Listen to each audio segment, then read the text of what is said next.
The front door wouldn't open. I watched through the window as my daughter Selena yanked the handle again, harder this time. Her perfectly manicured nails scratched against the brass knob I'd installed myself 20 years ago. Behind her, Roderick, my son-in-law, stepped forward with that entitled swagger of his, trying the door like somehow his touch would make a difference. It didn't, because an hour earlier, I'd changed every single lock in the house. You're probably wondering what kind of father locks his own daughter out. What kind of man watches his child panic on his front porch and doesn't immediately fix it? Well, let me tell you something. I'm the kind of father who spent 23 years breaking his back so she'd never know hunger. I'm the kind of man who built the house board by board, nail by nail, while she was still learning to walk. And I'm the kind of man who finally learned that love without respect is just permission to be walked on. 10 minutes. That's how long it took for my daughter to go from screaming that it was her house to begging on her knees for her belongings. 10 minutes for her husband to go from smug bastard to complete meltdown, kicking my porch railing like a toddler who didn't get his way. But I'm getting ahead of myself. Have you ever given everything to someone, only to have them treat you like you're the one in their way? Drop a comment and let me know, because what I'm about to tell you might sound extreme, but I promise you, every word of it is true. Hi, viewers. Kindly tell us where you're watching from and what time it is. Warm welcome to the family. Enjoy the story. My name is Harlan Dorsey, and 3 months ago, I made a decision that half my family thinks was cruel and the other half thinks was long overdue. I changed the locks on my own house while my daughter and her husband were out. No warning. No second chances. Just new keys that their fingers would never touch. But to understand why I did it, you need to understand what led to that moment. You need to understand how a father's love could be twisted into a weapon against him. It started the way these things always do, slowly, like rust on iron. Small things you convince yourself don't matter. A disrespectful comment here. A boundary crossed there. You tell yourself to be patient, to be understanding, to be the bigger person. You swallow your pride because you love them, until one day you realize you've swallowed so much that there's nothing left of you. The house where all this happened isn't just walls and a roof to me. It's every weekend I worked overtime instead of going fishing. It's every vacation I skipped to afford better materials. It's the physical proof that a man with callous hands and an honest heart can build something that lasts. I laid the foundation when Selena was 2 years old. She used to toddle around the construction site in her little yellow rain boots, hard hat too big for her head, asking me 1,000 questions I barely had energy to answer after 12-hour shifts at the steel plant. Daddy, why is it brown? Daddy, when can we live here? Daddy, will I have my own room? Every nail I hammered for her. The house took me 3 years to finish, working nights and weekends.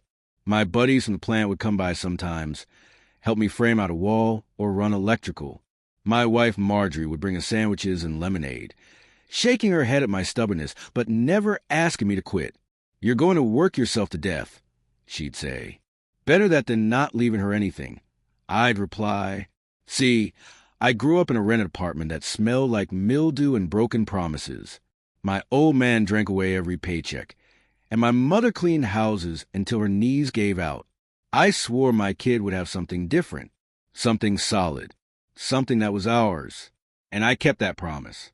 By the time Selena turned 5, we were sleeping in our own home, not a rental, not a mortgage we could barely afford. Our home. The walls might have been bare at first, and the furniture might have been secondhand, but it was ours. I taught Selena how to hammer a nail straight when she was 7. She split the wood on her first try and cried, thinking she'd ruined it.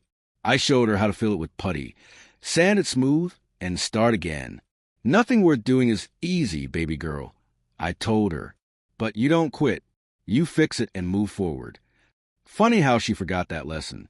When she turned 16, I used 6 months of savings to buy her first car. Nothing fancy. A used Honda with good mileage and a reliable engine. She cried when she saw it, threw her arms around my neck, and told me I was the best dad in the world. I believed her. When she got accepted to state for interior design, the scholarships covered most of it, but not all.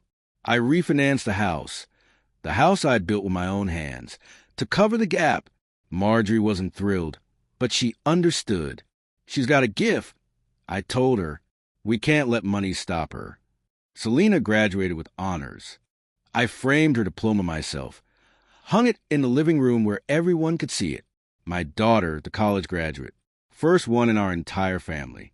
Then she met Roderick Vale.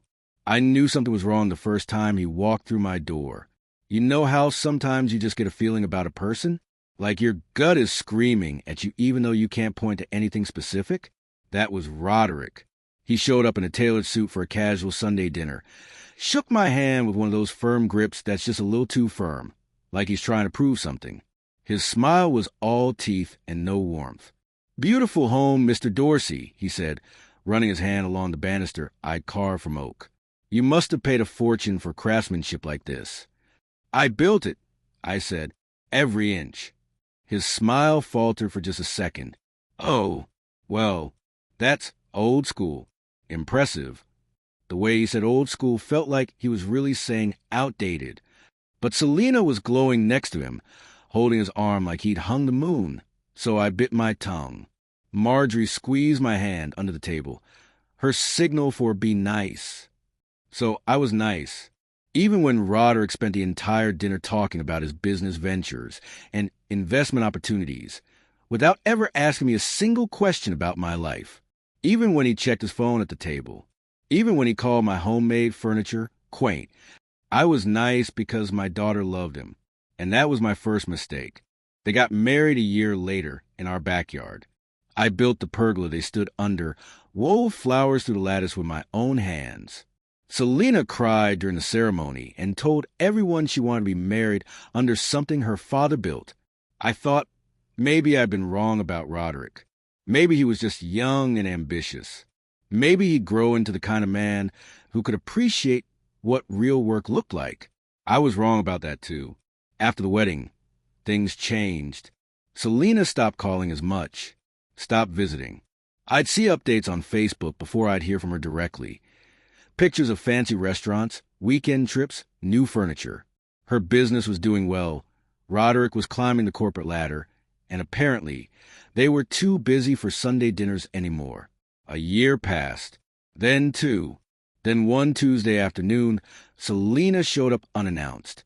She hugged me tight, told me she missed me, asked about Mom in the house. We sat on the porch drinking sweet tea like old times, and for a moment, it felt like my little girl had come back. Then she hit me with it. "Dad, Roderick and I have been talking. The housing market right now is insane. We've been trying to save for our own place, but with prices so high and his business expanding." She trailed off, looking at me with those big eyes that used to get her out of trouble when she was 6. We were wondering if maybe we could stay here for a little while, just until we get on our feet. We'd pay rent, of course. Something in my chest tightened, but I ignored it. "You don't need to pay me rent, sweetheart. This is your home." She smiled and hugged me again. "Thanks, Dad. You're the best. It'll just be a few months, I promise." That was 8 months ago. And what happened in those 8 months turned my own house into a prison where I was the unwelcome guest. But I didn't see it coming, not at first. The first month was actually nice. The house felt alive again with voices and movement. Selena redecorated the guest room, and I didn't mind. Roderick set up a home office in the den, and I figured that was fine too. Small changes. Harmless changes. Or so I thought. Because what I didn't realize was that Roderick wasn't just moving in. He was taking over. And my daughter, my sweet, loving daughter who I'd built a life for, was about to look me in the eye and tell me I didn't belong in my own home. The tools disappeared first. I went out to the garage one Saturday morning to grab my drill. Had a loose cabinet hinge in the kitchen that needed fixing. Took me 20 minutes of searching before I realized my entire workbench had been moved. Not just moved. Cleared out completely. I found Roderick in what used to be my workshop, sitting at a brand new desk, surrounded by computer monitors and file boxes. "Morning," he said, without looking up from his screen. "Coffee's in the kitchen if you need some." Like he was doing me a favor. In my own house. Where are my tools? I asked, "Oh, those old things?" I consolidated them into the shed out back. Needed the space for my office setup. This whole remote work thing requires a dedicated workspace, you know. He finally glanced at me, gave me that condescending smile. Don't worry, everything's organized out there. Organized. My tools that I've been using for 30 years, that I knew the location by muscle memory, were now organized in a shed I hadn't agreed to convert into storage. I stood there for a moment, feeling something hot crawl up my spine. But before I could respond, Selena appeared in the doorway with 2 cups of coffee. "Morning, Daddy," she said, handing one to Roderick. She kissed his cheek. "Babe, I told you to ask him first before moving stuff." I know. Sorry, Harlan. Should have mentioned it." His tone said he wasn't sorry at all. "But you weren't using the space, and I've got 3 client calls today. You understand." I didn't understand, but I nodded anyway. "It's fine," I said, even though it wasn't. Selena smiled, relieved. "See? Dad gets it. He's flexible." Flexible. That's what I was being called now. Flexible in my own home, because my son-in-law needed an office in my workshop. I went to the shed to find my tools. The door was locked. A brand-new padlock I'd never seen before was looped through the latch. I stood there staring at it for a full minute, my toolbox on the other side of that door, thinking about how a man can lose his home one small compromise at a time. That's when something shifted in me. Not anger yet, just awareness. Like waking up and realizing you've been sleepwalking toward a cliff. But I didn't say anything. Not yet. I went to the hardware store, bought a new drill, and the parts one needed. Marjorie found me in the kitchen an hour later, installing the hinge. "Why didn't you just use your old drill?" she asked. "Because it's locked in the shed. And I don't have the key." Her face changed. "What do you mean you don't have the key?" "Roderick put a lock on it. Said he's storing important files in there." "In your shed? With your tools?" "Apparently." She set down the dish towel she'd been holding. "Harlan, you need to talk to him about this. That's not okay." "I will." But I didn't. Not that day. Because every time I thought about confronting him, Selena would laugh at something he said, or they'd be cuddled on my couch watching a movie, and I'd think, they're happy. They're young. They need time to get established. I can deal with a locked shed. That's what love does to you. It makes you rationalize disrespect. The changes kept coming, slow and steady like water, wearing down stone. Roderick started calling the living room his workspace during business hours. He'd take calls in there with his feet up on my coffee table, the one I'd built from reclaimed barnwood, and he'd wave me away if I walked through. Kinda in the middle of something, "Harlan," he'd say, hand over his phone, "Could you maybe?" And I'd leave. My living room. I'd leave it. The furniture I'd spent years building. The bookshelf in the hallway. The bench by the front door. The dining table where Selena had done homework for 12 years. He called it all dated. "When we renovate, this stuff's gotta go," he told Selena one morning at breakfast. I was standing right there, pouring coffee. "We need a more modern aesthetic. Mid-century modern, maybe. Clean lines." "I like the furniture," Selena said softly. "Babe, it's literally falling apart. Look at this table. The finish is all scratched up." Those scratches had stories. Selena's art projects. Holiday dinners. The time she carved her initials into the edge when she was 8, and I discovered it weeks later, pretending to be mad while she giggled. "The table's fine," I said quietly. Roderick looked at me like I'd interrupted something private. "No offense, but it's pretty rough. We're not trying to live in a museum here." Museum. My life's work was a museum to him. I set down the coffee pot harder than I meant to. Marjorie touched my arm, her warning signal. But I was already walking away. Later that day, I found Selena in the kitchen. "Sweetheart, we need to talk about Roderick." Her shoulders tensed immediately. "Dad, please don't start." "I'm not starting anything. I'm just saying there need to be some boundaries. This is still my house, and we're grateful," she interrupted. "We say thank you all the time. But you're making this so difficult." "I'm making it difficult?" "Selena, he locked my tools in the shed without asking. He's taken over half the house. He talks about renovating like he owns the place. Because we're planning our future. Is that so wrong? We're not going to live with our parents forever, Dad. We're trying to build something. On top of what I already built. She flinched. For a second, I saw something like guilt cross her face. But then her jaw set in that stubborn way I recognized. She'd inherited it from me. You know what? I can't do this right now. Roderick warned me you'd be like this. Be like, what? Controlling. Resentful that we're here. He said you'd try to make us feel bad for needing help. The words hit like a slap. Roderick had been in my daughter's ear, twisting my perfectly reasonable concerns into character flaws. That's not what this is. I said carefully. Then what is it? Because from where I'm standing, you're the one causing problems. We're just trying to live our lives, and you're nitpicking everything. She walked away before I could respond, leaving me standing in my kitchen, the kitchen where I'd made her breakfast before school for 16 years, feeling like the villain in my own story. That night, I barely slept. Marjorie tried to comfort me, told me it was just adjustment pains, that things would settle down. But I knew better. This wasn't settling down. This was being slowly erased from my own life. The worst part? I couldn't even pinpoint a single moment where I could have stopped it. Every individual thing was small enough to overlook.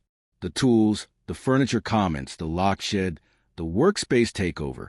None of it was worth a family fight on its own. But all together, it was suffocation by 1,000 paper cuts. 3 weeks later, things escalated. I came home from the grocery store to find the living room furniture rearranged. My recliner, the one I'd sat in every night for 15 years, was gone. Where's my chair? I asked. Selena looked up from her laptop. Oh, we donated it. It was taking up too much space. And honestly, Dad, it was pretty gross. The upholstery was stained. That was my chair. It was falling apart. We replaced it with that new sectional. She gestured to a modern gray couch that looked like it belonged in a furniture showroom, not a lived-in home. You donated my chair without asking me. We're doing you a favor. You should be thanking us. That sectional was expensive. Something in me snapped. Get it back. She blinked. What? My chair. Get it back. Now. Dad, that's insane. It's already gone.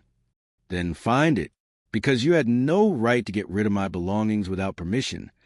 Roderick appeared from the hallway, that familiar condescending expression on his face.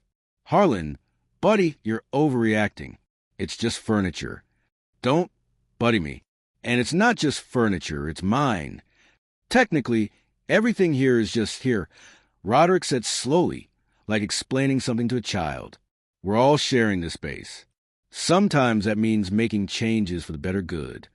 The better good? This is my house. And we're family. Selena jumped in. Family shares. Family compromises. Why are you being so difficult about this? I looked at my daughter, really looked at her, and didn't recognize the person staring back. When had she become someone who could throw away her father's belongings and then make him feel crazy for being upset? You're right, I said quietly. We are family, and family respects each other. I walked out of the room before either of them could respond. That was the moment I started planning. Not revenge. I'm not a vengeful man. But I started paying attention. Really paying attention. And what I saw made my blood run cold. Roderick was systematically erasing me from my own home. And Selena was either helping him or too blind to see it. The photos on the walls started disappearing, replaced with art Roderick picked out. My books got moved to boxes in the basement to make room for Selena's design magazines. The thermostat got a smart lock that only their phones could control. Every day, I was being made small in the space I'd literally built with my hands. But the final straw, the moment that changed everything, came on a Sunday afternoon when Marjorie's family came over for her birthday. I'd spent the morning grilling ribs, my specialty, made potato salad, corn on the cob, all of Marjorie's favorites. Her sister and brother-in-law came, some cousins, a few friends from church. Good people, simple people, the kind who appreciated a home-cooked meal and honest conversation. We were halfway through dinner when Roderick stood up, wine glass in hand. "I want to make a toast," he announced. Everyone quieted down, smiling, expecting something sweet about Marjorie. "To the future," he said, looking around the table. "This house has been such a blessing for Selena and me.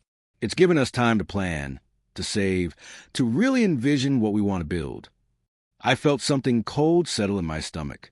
"And we've decided," he continued, arm around Selena's shoulders, "that we're going to renovate, really modernize this place. Maybe even refinance to fund Selena's business expansion." The table went silent. Marjorie's fork stopped halfway to her mouth. Her sister's eyes went wide. I set down my glass very slowly, trying to keep my hand steady. "Excuse me," I said. Selena touched Roderick's arm. "Babe, not now." No, it's fine," he said, smiling like he'd just announced a pleasant surprise. "We've been talking about it for weeks. The place has good bones, but it needs work. New kitchen. Open up these walls. Get rid of some of the outdated features." He gestured vaguely at my handmade cabinets. "Plus, with the equity built up here, it just makes financial sense." Every eye at that table turned to me. "You want to refinance my house," I said slowly. "Well, when you put that way, it sounds bad," Roderick laughed. "But think about it, Harlan. You're not getting any younger. Eventually, this place will be Selena's anyway. Why not start making it work for all of us now?" Not getting any younger. This place will be Selena's anyway. He was planning my funeral while I was still breathing.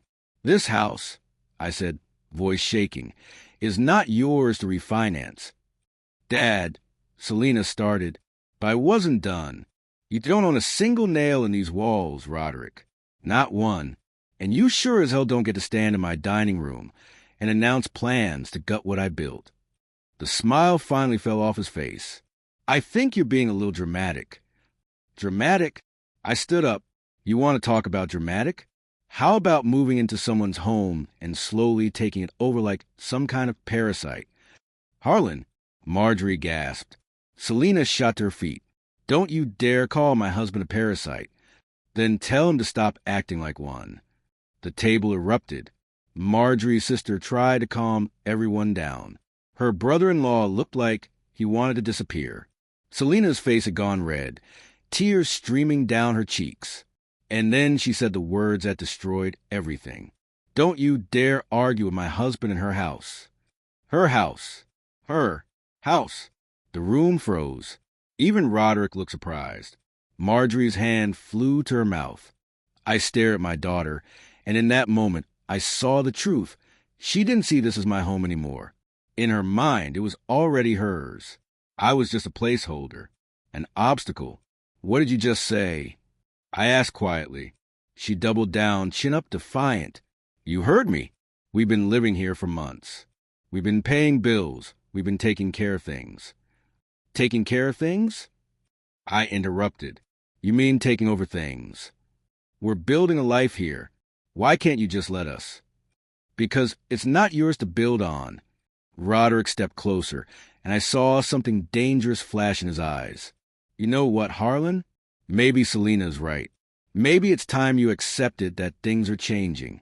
You can either be part of that change or what?" I stepped toward him. "You'll what exactly?" "Dad, stop." Selena grabbed my arm. "You're ruining everything." I looked down at her hand on my arm, the arm that had carried her when she was too tired to walk, that had helped her learn to ride a bike, that had hugged her through every scraped knee and broken heart. I gently removed her hand. "No, sweetheart," I said softly.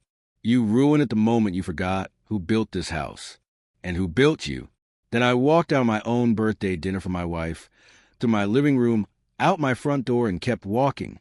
I didn't know it yet, but that was the last time I'd walk out of that house as someone's doormat.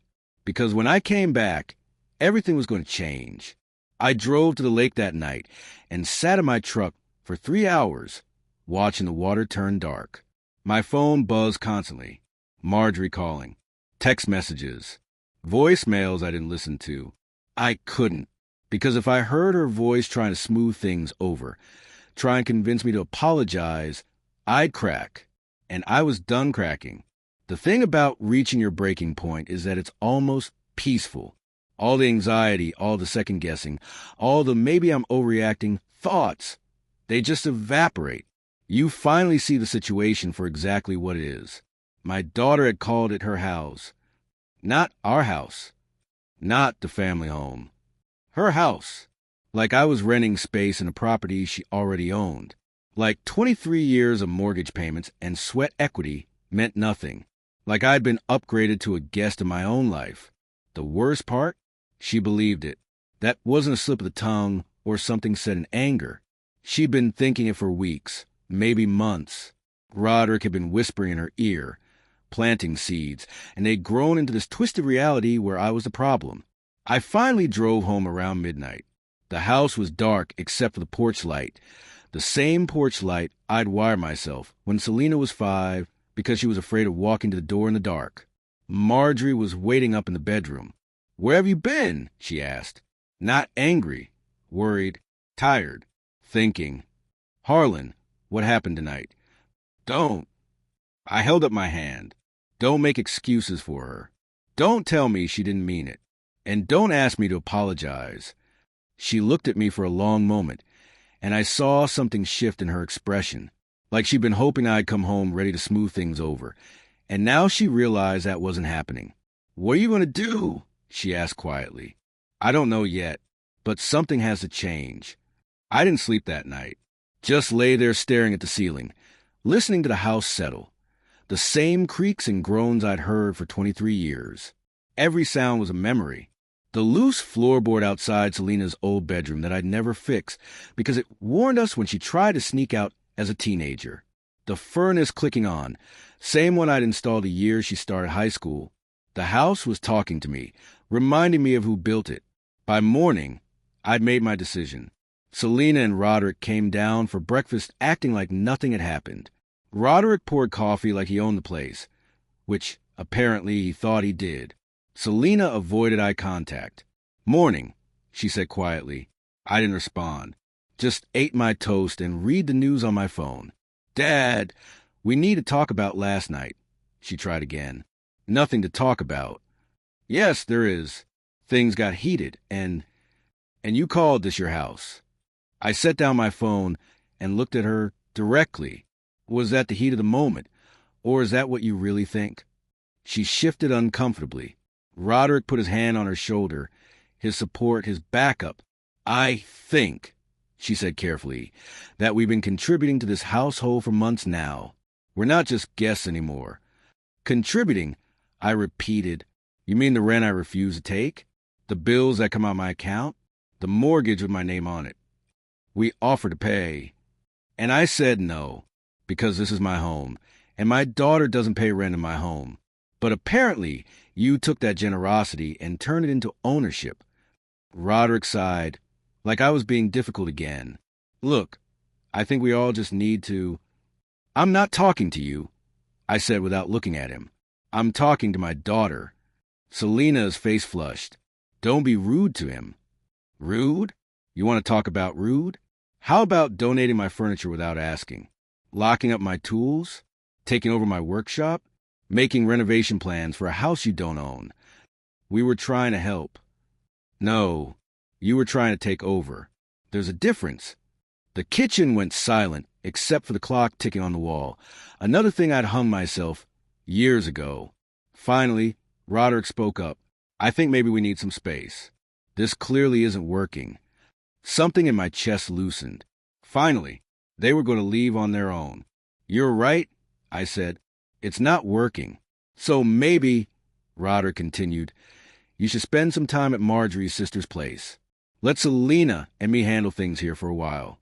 Give everyone time to cool off." I blinked. Then I laughed. Not because it was funny, but because I couldn't believe what I'd just heard. "You want me to leave my own house?" "Just temporarily," Selena added quickly, like a break, to reset the dynamic. "The dynamic," I repeated slowly. "The dynamic where I built this house, paid for this house, and own this house, that dynamic?" "Dad, you're being impossible." "No, sweetheart. I'm being clear. And here's some clarity for you. I'm not going anywhere. This is my home. Roderick's jaw tightened. Then we've got a problem. No, I said, standing up. You've got a problem. Because you seem to have forgotten whose name is on the deed. I walked out before either of them could respond. The next 2 days were tense. Selena stopped talking to me entirely. Roderick moved around the house like he was avoiding a snake. Marjorie kept trying to mediate, but I'd shut that down. There's nothing to mediate, I told her. Either they respect that this is my home, or they leave. You can't just kick them out, Harlan. I can, and I will if I have to. She looked at me like she didn't recognize me. Maybe she didn't. Maybe I didn't recognize myself anymore either. Because the truth was, I'd spent so many years being the understanding father, the flexible father, the father who put everyone else's needs first, that I'd forgotten I was allowed to have boundaries. Well, I was remembering now. On Wednesday morning, I went to see a lawyer. His name was Paul Hendricks, and he'd helped us with our will years back. Good man. Straightforward. Didn't waste time. I explained the situation, left out the emotional parts, stuck to facts. My daughter and son-in-law had been staying with me. They were overstaying their welcome. I wanted to know my legal options. Paul leaned back in his chair. Are they on the lease? Did you draw up any rental agreement? No. They're family. They're just staying there. So they're guests?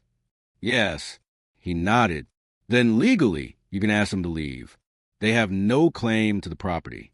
If they refuse, you can file for eviction, but that takes time. Easier if they go voluntarily. And if I change the locks? He paused. That's a gray area. Technically, if they've established residency, mail going there, driver's license address, they have tenant rights even without a lease. But if you're willing to store their belongings and give them access to retrieve them, you'd probably be fine. I thought about that. So if I changed the locks while they were out, packed their stuff, and let them pick it up, you'd be within your rights. Aggressive but legal. Aggressive. That's what standing up for yourself looks like to people who are used to you lying down.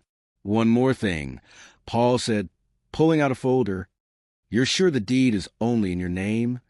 Positive. I bought the land and built the house before Selena was even born. He nodded, sliding a copy of the deed across the desk. Good.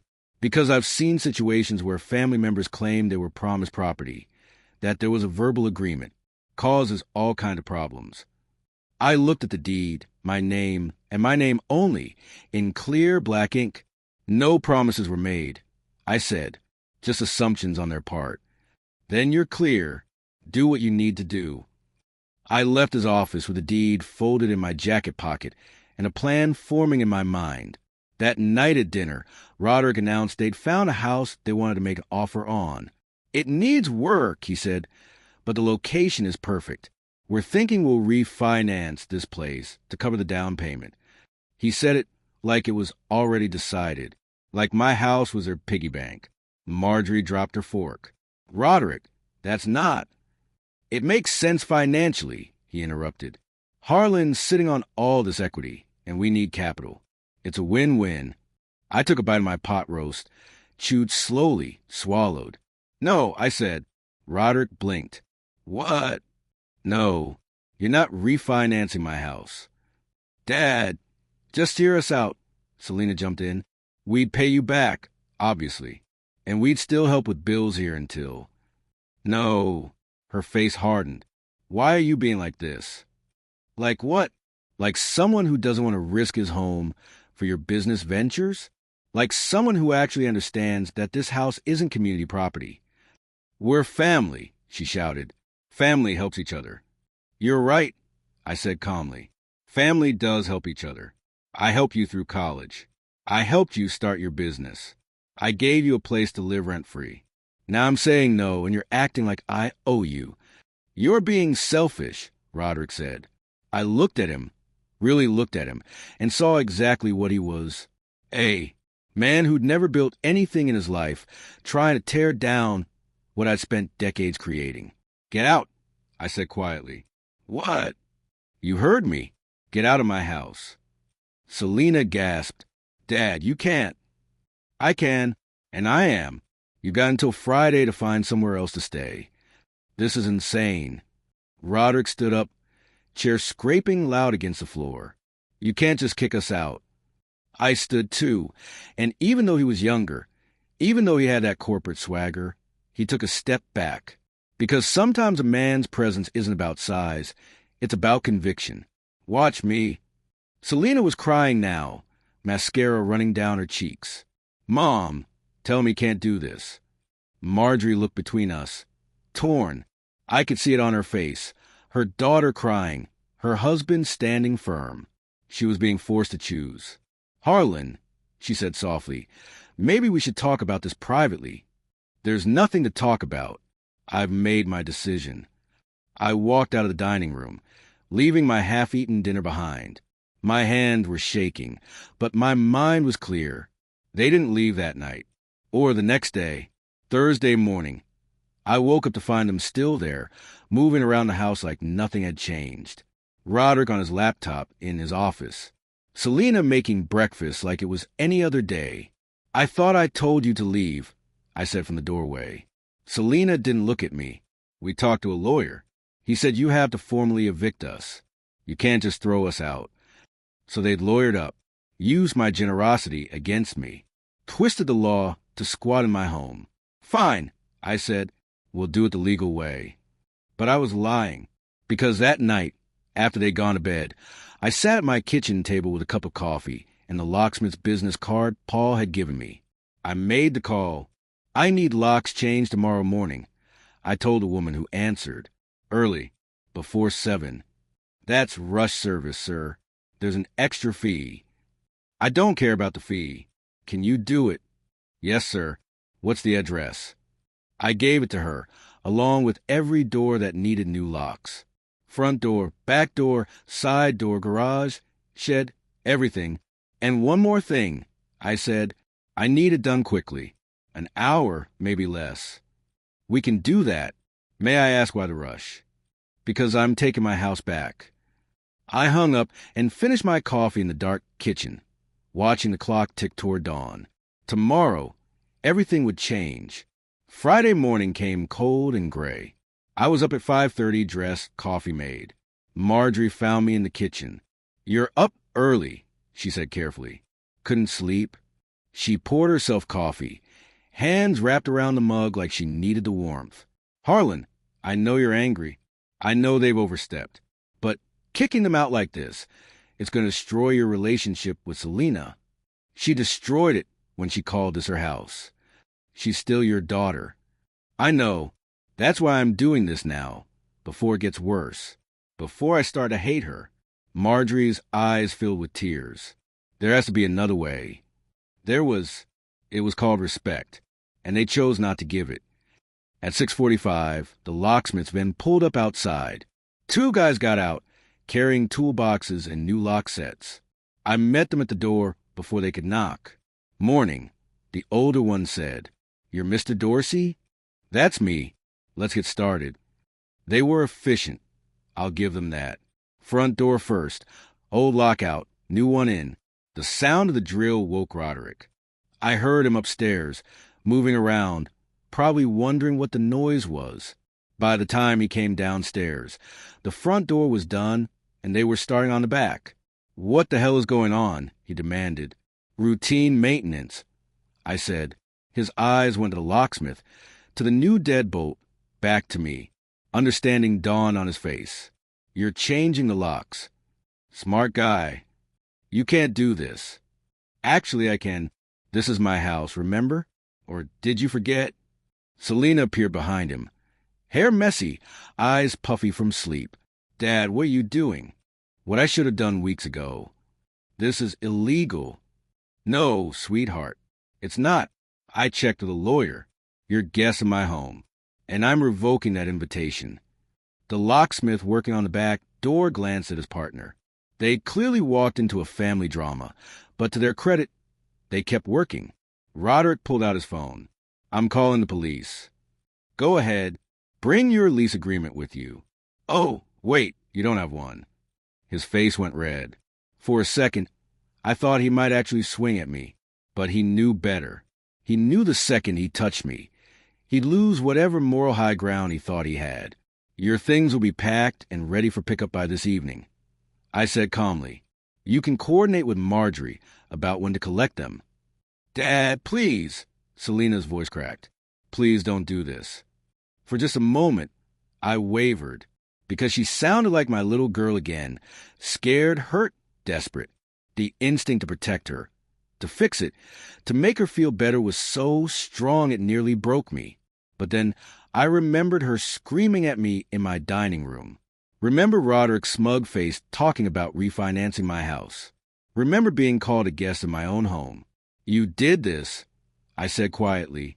Not me. You. The locksmiths finished the back door and moved to the side entrance. Roderick was pacing, phone in his ear, trying to get anyone, to tell him he had rights here. He didn't.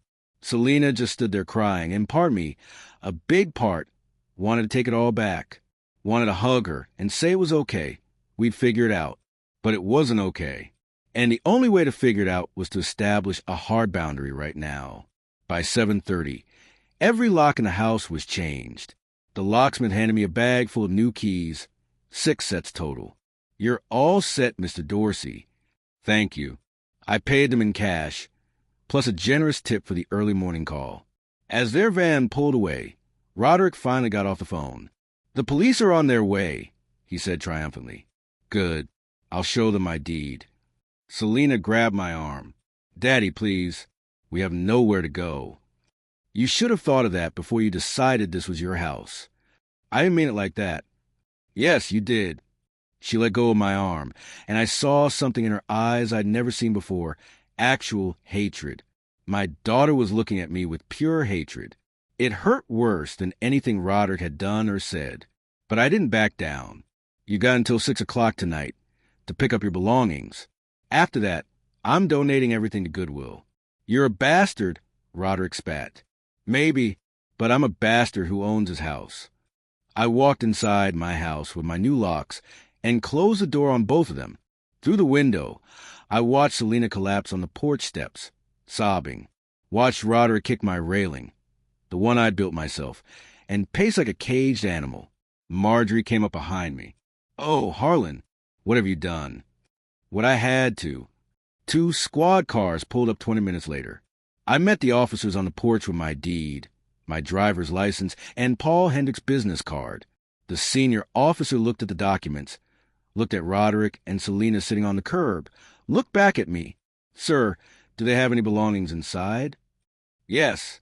They're being packed as we speak. They can pick them up this evening. Have they been violent or threatening? No. They just don't want to leave. He nodded slowly, handed back my documents.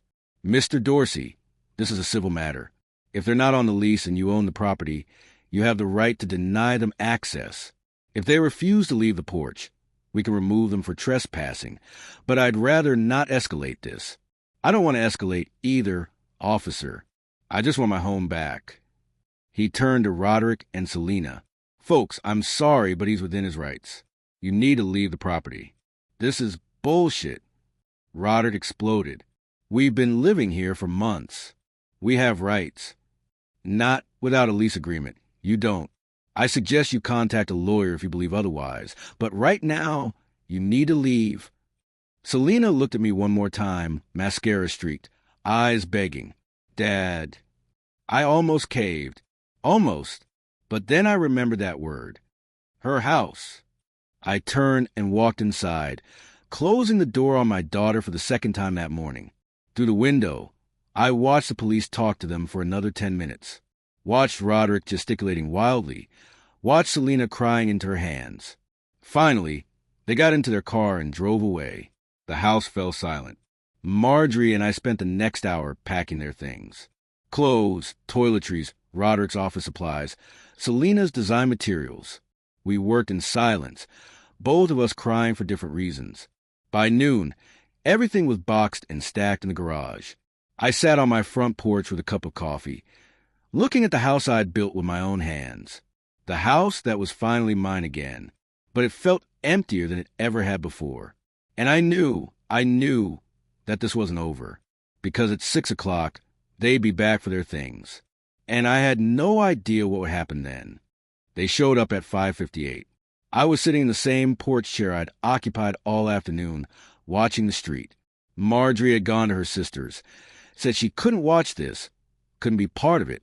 I understood. This was my decision, my consequence. The car pulled into the driveway, but they didn't get out right away.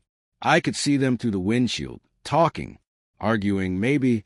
Roderick's hands were moving, animated. Selena's head was down. Finally, the doors opened. Selena had been crying. Her face was puffy, eyes red. She'd changed clothes, though, put on makeup, like she thought looking pulled together would change my mind. Roderick looked worse. His shirt was wrinkled, hair messy. The polished businessman from this morning had been replaced by something harder, angrier. The boxes are in the garage, I said from the porch. All labeled. Should take you 2, maybe 3 trips.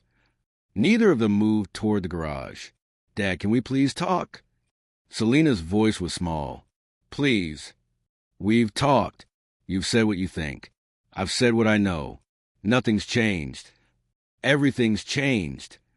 She came closer, stopping at the bottom of the porch steps. I lost my home today. My father kicked me out. Everything's changed. You lost respect for this home weeks ago. I'm just making the reality match what you already believed. Roderick stepped up beside her. Look, maybe we all got a little heated yesterday. Said things we didn't mean. Can't we just reset? Start over? Did you mean it when you said you wanted to refinance my house? He hesitated. I was thinking out loud, exploring options. Did you mean it when you changed my locks on the shed? When you took over my workshop? When you threw away my chair? Those were just practical decisions. And this is mine. Selena grabbed the porch railing. I'm your daughter. Doesn't that mean anything? It means everything. That's why this is so hard. I stood up, leaned against the post. Sweetheart, you're my daughter, and I love you more than anything in this world. But love doesn't mean letting you walk all over me. Love doesn't mean sacrificing my dignity so you can feel comfortable disrespecting me. I never disrespected you. You called to your house. Selena, in front of my face, in front of our family. How is that not disrespect? She opened her mouth, closed it, opened it again.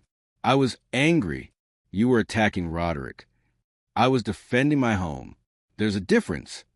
This is insane, Roderick muttered, pulling out his phone. We're wasting time. Let's just get our stuff and go. But Selena wasn't ready to let it go. She climbed the first step. What do you want from me? She asked. An apology? Fine. I'm sorry. I'm sorry I called it my house. I'm sorry we made changes without asking. I'm sorry for all of it. Can we please just... Stop. I held up my hand. Don't apologize because you think it'll get you back inside. Apologize because you understand what you did wrong. Do you? I said I'm sorry. That's not what I asked. She stared at me, frustrated tears rolling down her cheeks. And I saw it. The same stubbornness I'd seen her whole life. The same inability to admit when she was actually wrong, not just sorry she got caught. You're being unreasonable, she said finally. There it is. What? You don't actually think you did anything wrong. You think I'm overreacting. You think I should just get over it and let you back in. Because you should. I'm your daughter. And this is my house. My voice rose for the first time all day. My house that I built. My house that I paid for. My house that you lived in rent-free and then acted like I was a guest. When does my contribution matter, Selena? When do I get to have boundaries? She flinched, taking a step back. Roderick put his arm around her. Come on, babe. Let's just get our stuff. This is pointless. It's not pointless, she said, but her voice had lost its fight. She looked up at me with something like realization dawning. You're really not going to let us back in, are you? Not like this. Not without real change. What does that even mean? It means you need to understand what you did. Not just say sorry because I forced you to. Actually understand that you overstepped, that you took advantage, that you forgot who built the foundation you were standing on. Roderick laughed, a bitter, sharp sound. This is rich. You want her to grovel? To kiss your feet and thank you for everything you've done. I want her to remember who her father is. Oh, we remember, he shot back. You're the guy who'd rather destroy his family than admit he's wrong. Something hot flared in my chest. I'm wrong? I let you live here for free. I gave you space, time, patience. And you repaid me by trying to steal my home out from under me. Steal? We were trying to build a future. On my foundation, with my money, in my house. When were you going to ask what I wanted?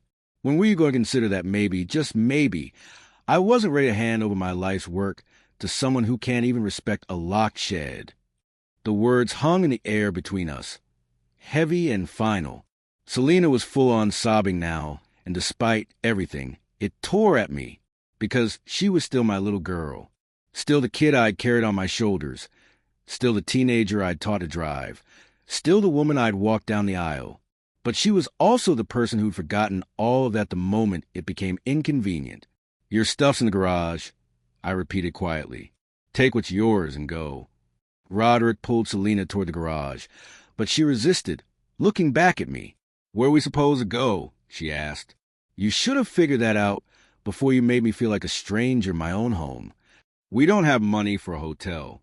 We've been saving every penny for a down payment. On the house you were going to buy with my equity? She fell silent. Figured out, I said. You're adults. You made adult decisions. Now deal with adult consequences. Roderick finally got her moving toward the garage. I listened to them load boxes into their car. The thunk of cardboard, the slam of the trunk, their muffled voices arguing about what to take first.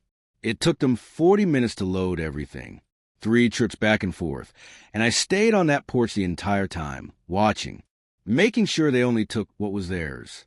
On the last trip, Selena paused at her car, hand on the open door. I'll never forgive you for this, she said. The words hit like a punch, but I kept my voice steady. Maybe not, but at least you'll remember who owned the house. She got in the car. Roderick started the engine, and then, right there in my driveway, he lost it, completely lost it.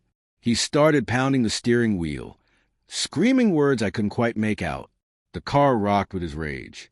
Selena was trying to calm him down, grabbing his arms, but he shoved her off. Then he got out, stormed back toward the porch, face purple with fury. You self-righteous son of a bitch, he screamed. You think you're some kind of hero? You just made your daughter homeless. I gave her 8 months of free housing. She made herself homeless. Over what? Your pride? Your precious house. Over respect. Something you clearly don't understand. He came up the steps, and for a second I thought he might actually take a swing at me. My hands curled into fists, ready. I might be older, but I'd worked construction for 20 years. I knew how to handle myself. But Selena appeared, grabbing his arm. Roderick, don't. Please. Let's just go. No. He shook her off. This bastard needs to hear it. You're a small man, Harlan. A small, pathetic man who'd rather be right than have a family. I'd rather have self-respect than be used by a con artist who saw my daughter as a meal ticket. His eyes widened. What did you just say? You heard me. You saw a woman with family resources and latched on. Probably figured you'd eventually inherit this place, right? Sweet deal. Marry the girl, wait for the old man to die, cash in. You're insane. Am I? Then why'd you want to refinance my house for your business?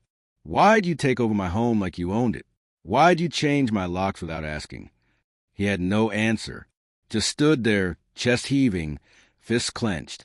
Selena was crying again. Dad, stop. Please, just stop. I'm done stopping. I've been stopping for 8 months. I'm done. Roderick pointed a shaking finger at me. You'll regret this. When you're old and alone and need someone to take care of you, remember this moment. Remember that you did this. I'll remember that I chose dignity. You should try it sometime. He stood there for another moment, then turned and stormed back to the car, got in, slammed the door so hard the whole vehicle shook. Selena looked at me one more time. I hope you're happy, she said. I'm not, but I'm free. She got in the car. The engine revved, loud, angry, and they peeled out of my driveway, tires squealing. I watched them speed down the street, watched the taillights disappear around the corner. Then the street was quiet. The sun was setting, painting the sky orange and purple.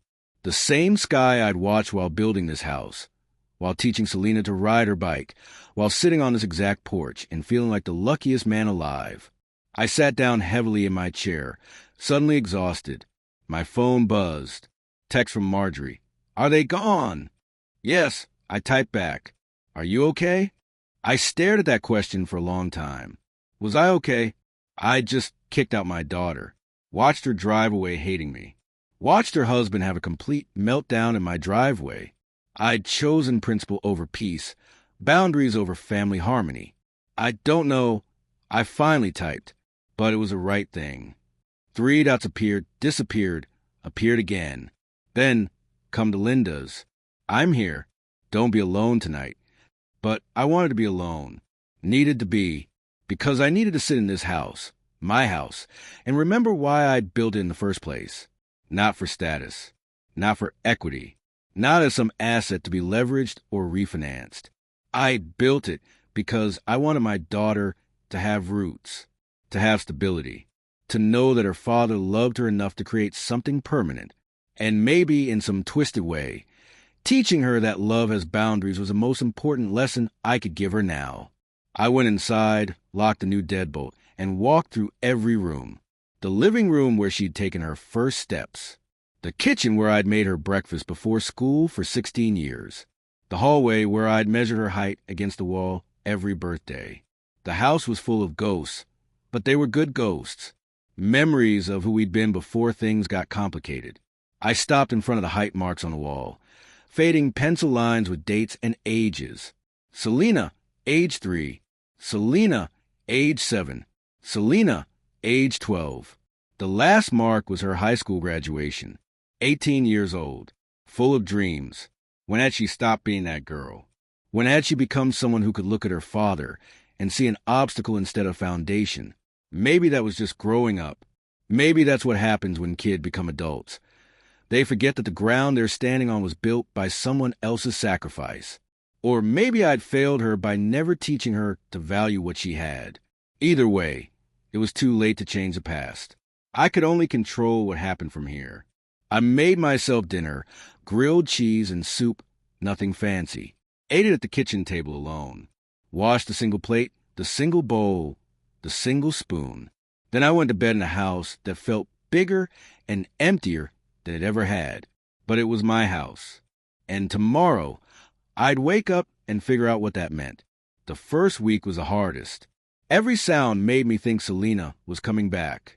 Every car that slowed down on the street, every knock on a neighbor's door, every voice outside. My heart would jump, thinking she'd come to apologize. She didn't. Marjorie came home after 3 days. Didn't say much. Just unpacked her bag and started making dinner like nothing had happened. But she didn't look at me the same way. There was distance now, like I'd crossed a line she couldn't forgive. Have you heard from her? I asked that first night. She's staying with a friend. Roderick's looking at apartments. Is she okay? Marjorie set down the knife she'd been chopping vegetables with. What do you think, Harlan? Her father kicked her out. How okay could she be? I didn't kick her out. I set a boundary. You changed the locks. After she called her house. She's 28 years old. She said something stupid in anger. You've never said anything stupid in anger? I had. Of course I had. But this was different. It wasn't just the words, Marge. It was everything. The disrespect, the entitlement, the way Roderick was taking over. If I hadn't stopped it now, in 5 years we'd be living in a mother-in-law suite in our own house. Assuming they let us stay at all. She turned back to the vegetables, chopping harder than necessary.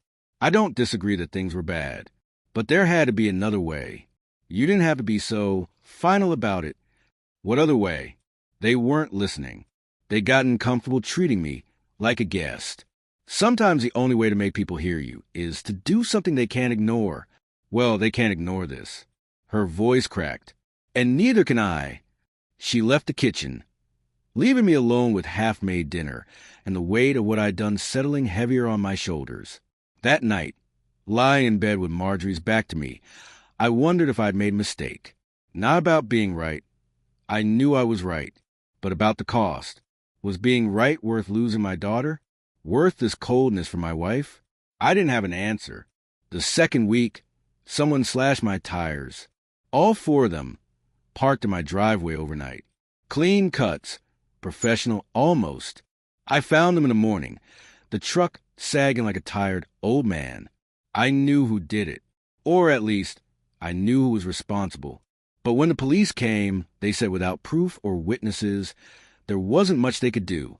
File a report, submit it to insurance, maybe check for security cameras in the neighborhood. You have any enemies, Mr. Dorsey? The younger officer asked. I almost laughed. Define enemies. He didn't press, and I didn't elaborate. Just filed a report and called the insurance company. Cost me $500 out of pocket. Worth it, I told myself. Worth it to not be walked on anymore. But at night, lying awake, I wondered what else Roderick might do. Vandalism? Harassment? Would it escalate?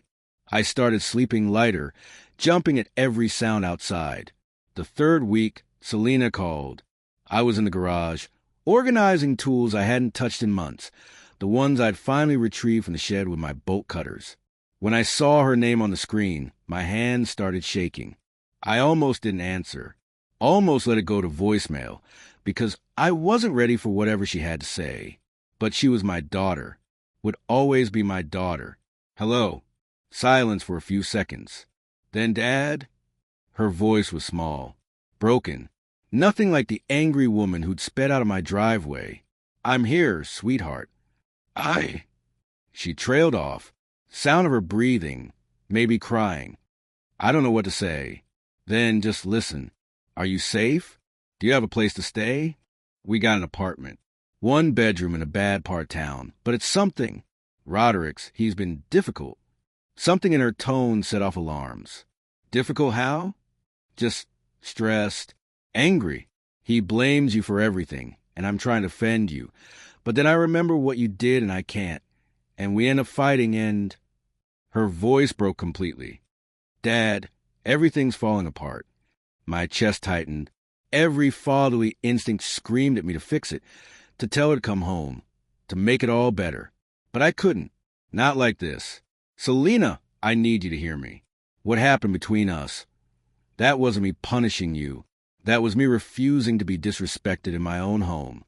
There's a difference. I know. She said it so quietly I almost missed it. I know, Dad.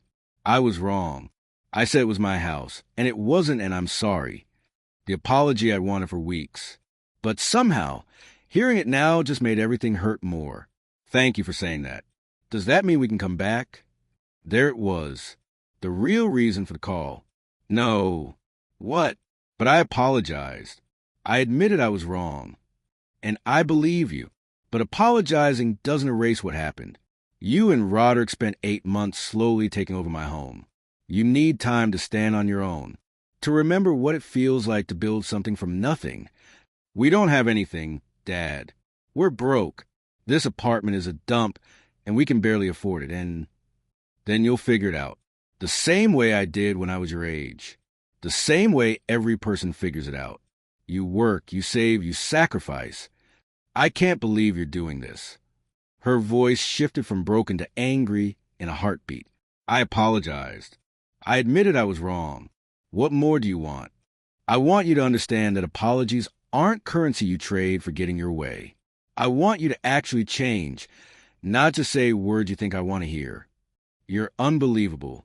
Maybe, but I'm done being walked on. This isn't about being walked on. This is about you being cruel, punishing me because I hurt your feelings. And just like that, I saw it. She still didn't get it. The apology was just tactics, just a way to get back what she wanted. She hadn't actually learned anything. If that's what you think, then we're done here.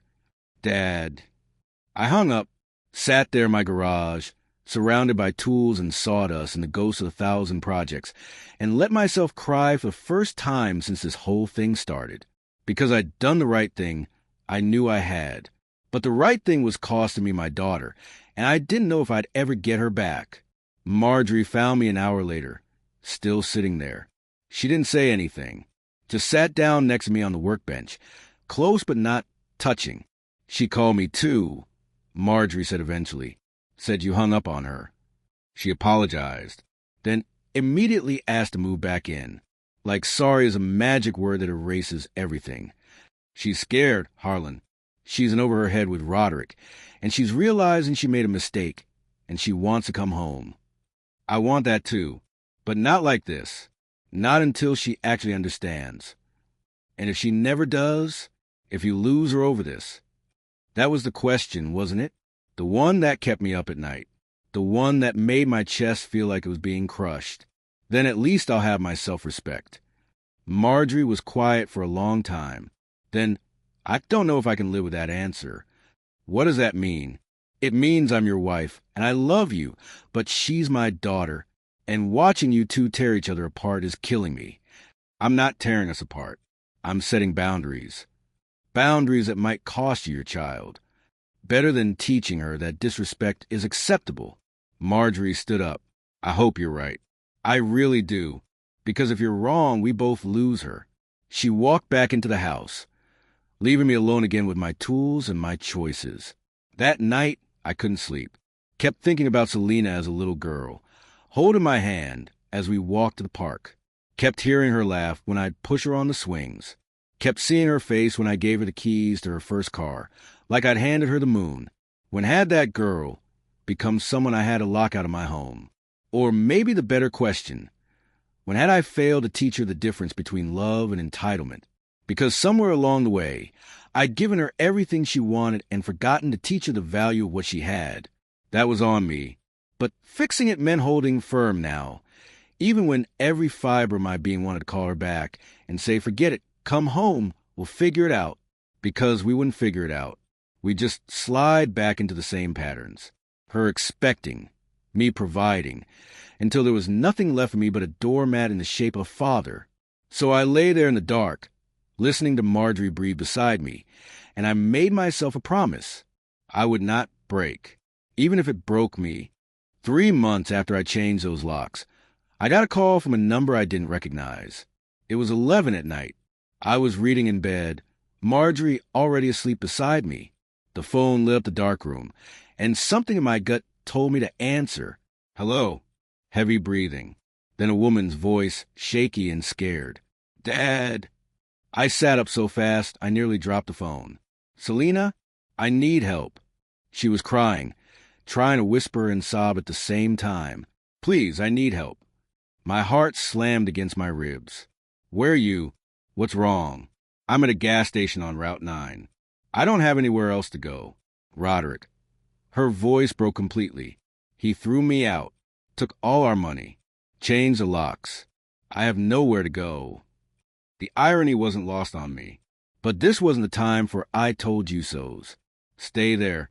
I'm coming. I was dressed and out the door in under 3 minutes.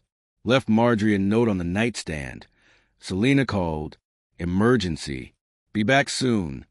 The drive to Route 9 took 20 minutes, but it felt like hours.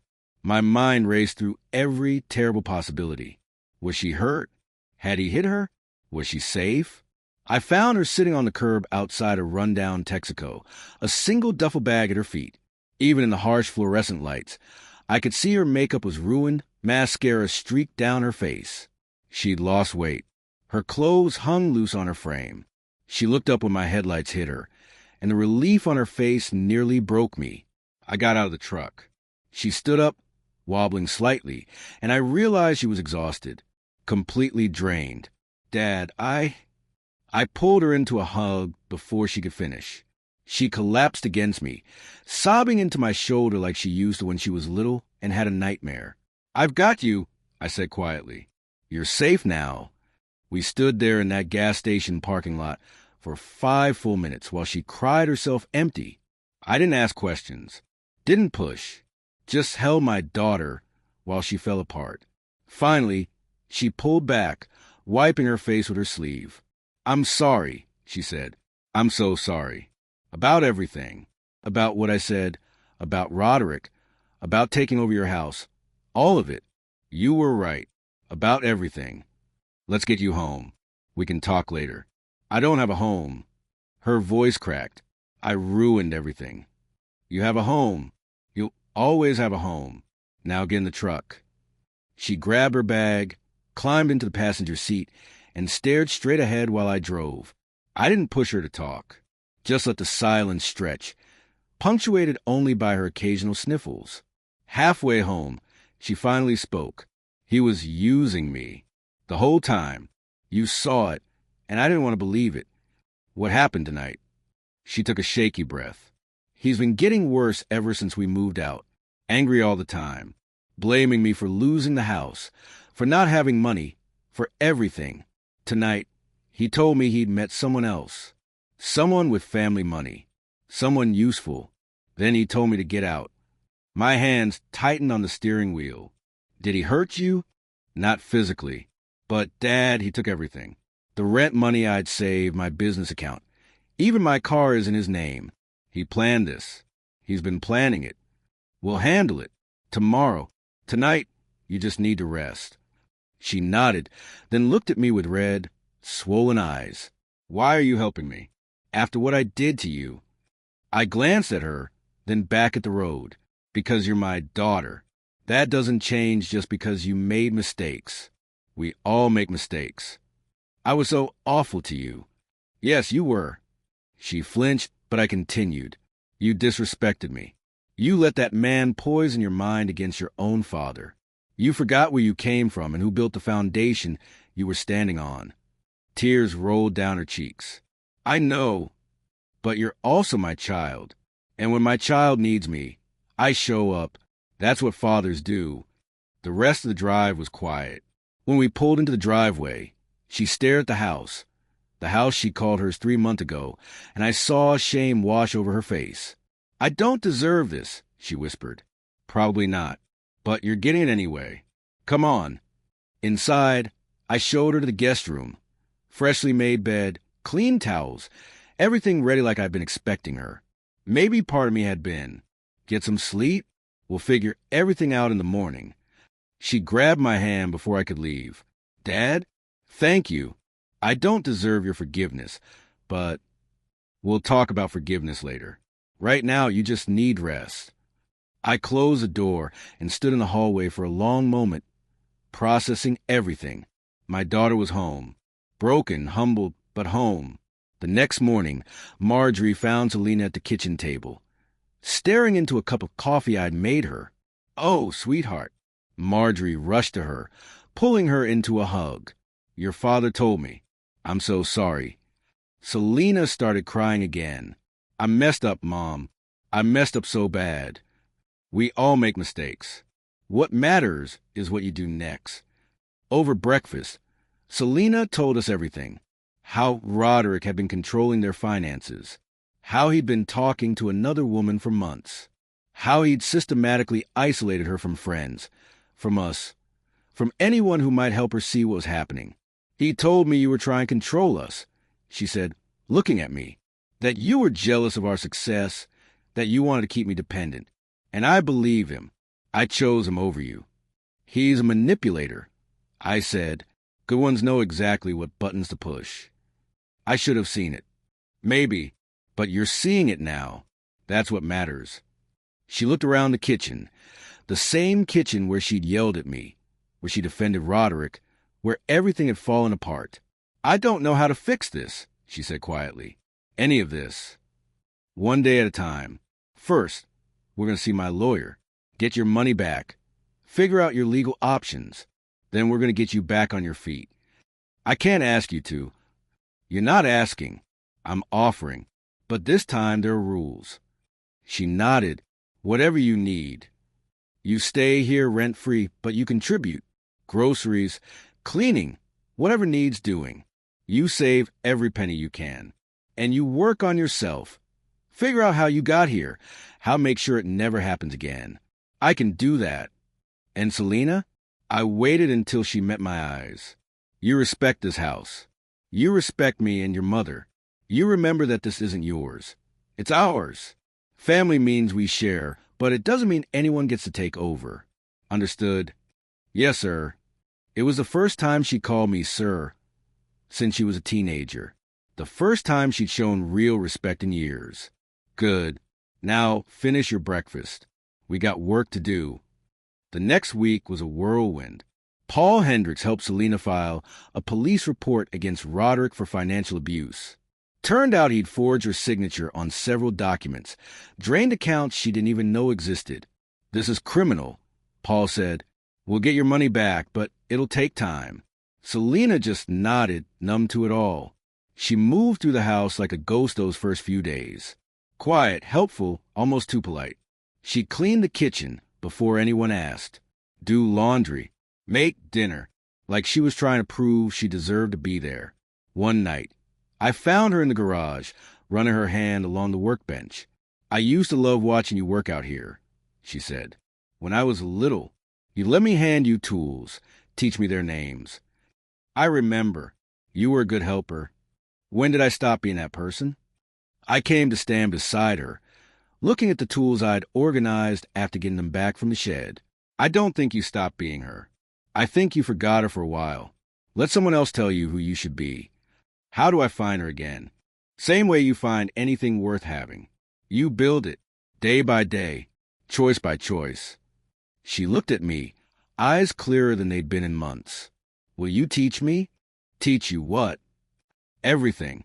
How to build things. How to fix things. How to stand on my own 2 feet, without needing someone else to hold me up. I felt something shift in my chest. This was what I'd been waiting for. Not just an apology. Not just acknowledgement of mistakes. But real desire to change.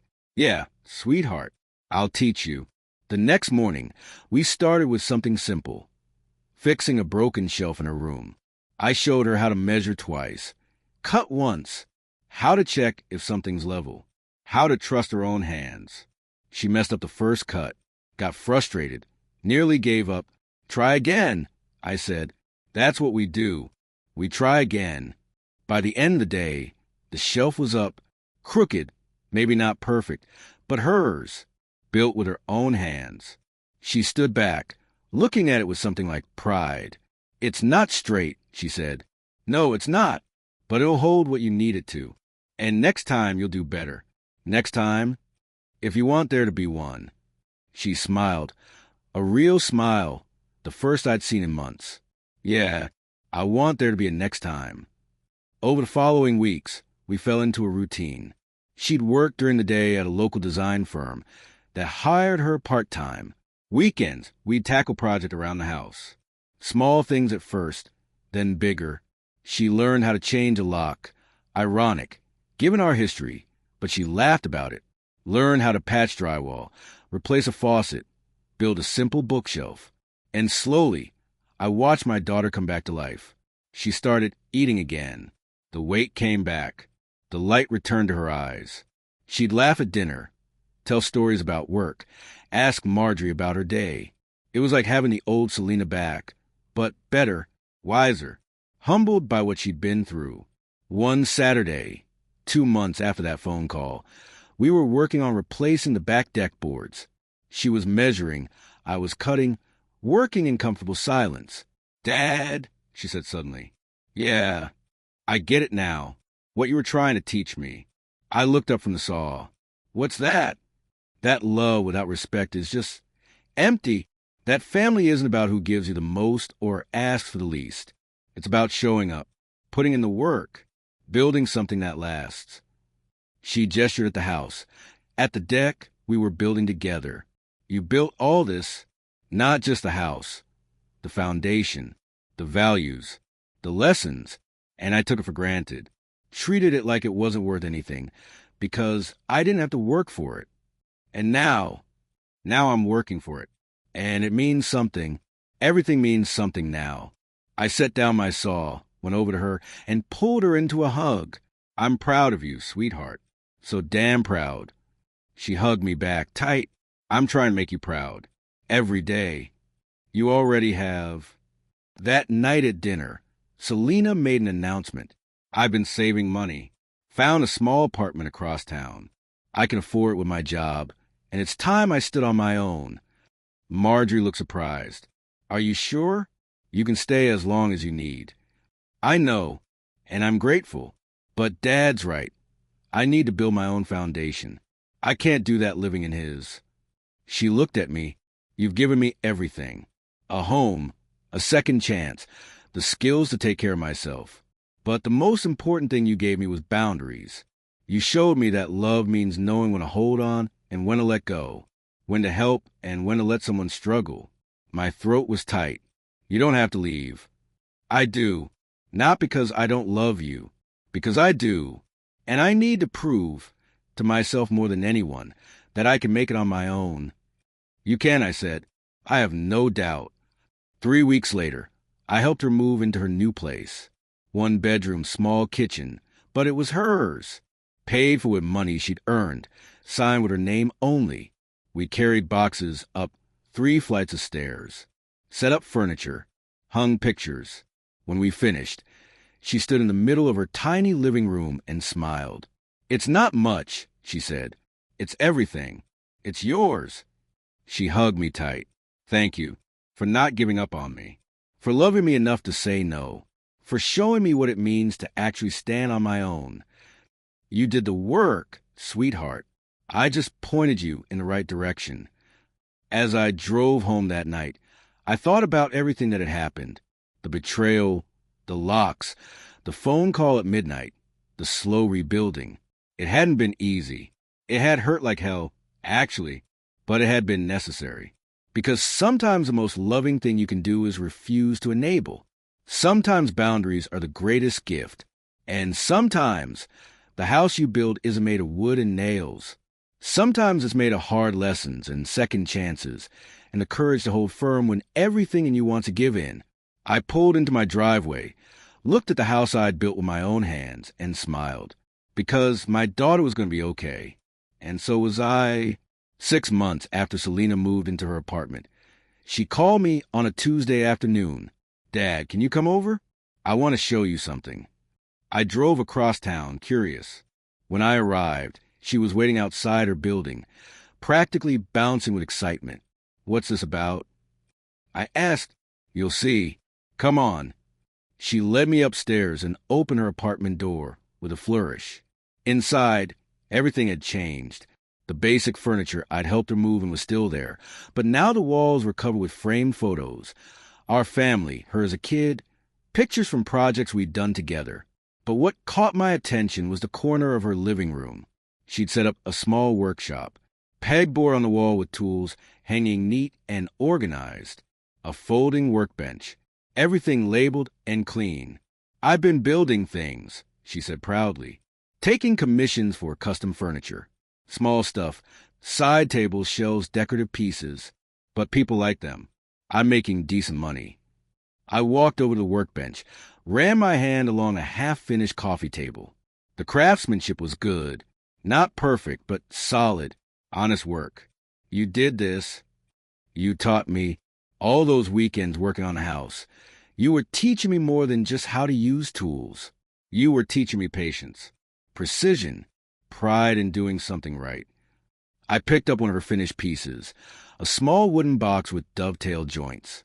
Intricate work, the kind that takes time and care. This is beautiful. Selena, I made it for you, for your tools. I know you got plenty of storage, but I wanted you to have something I made, with my own hands, like you've been giving me my whole life. I turned the box over, studying the joints, the finish, the attention to detail. Then I saw it, burned into the bottom in small letters. Built by Selena Dorsey, for the man who taught me what foundation means.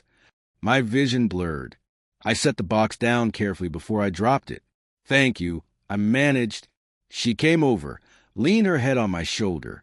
I'm building my life, Dad, piece by piece, just like you taught me. And I'm doing it without taking from anyone, without using anyone. Just me and my work and what I can create. I'm so proud of you. I know. You tell me every time we talk. But I needed to show you.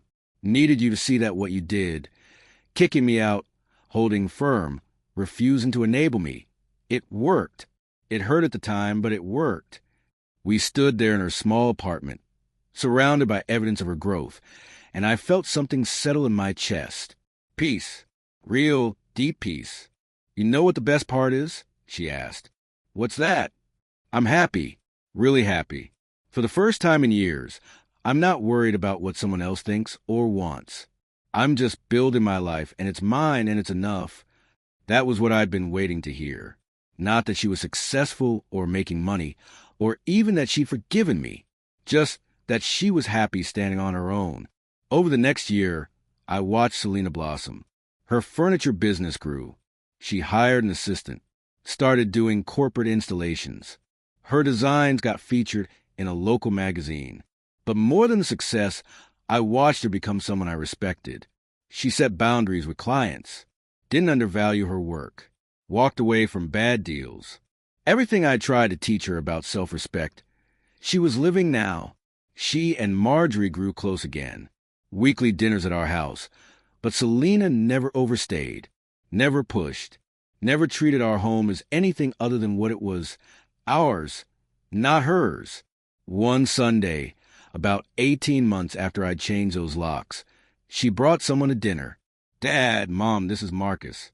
He's a contractor I've been working with, and we've been seeing each other. Marcus stood up, shook my hand firmly. Mr. Dorsey, I've heard a lot about you. All good things. I studied him. Blue collar, callous hands, straightforward eye contact. Nothing like Roderick. What do you do, Marcus? Residential renovation.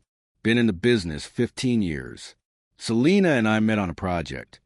She was doing custom built-ins. I was doing the structural work. And how long have you two been seeing each other? 4 months. Wanted to make sure it was serious before meeting the parents. Selena smiled. Marcus knows about everything. What happened with Roderick. What happened with you and me. I told him all of it. Why? I asked, curious. Because I'm not hiding who I am anymore. The mistakes I made, the lessons I learned, that's all part of my foundation now. And anyone who can't accept that isn't someone I want to build with.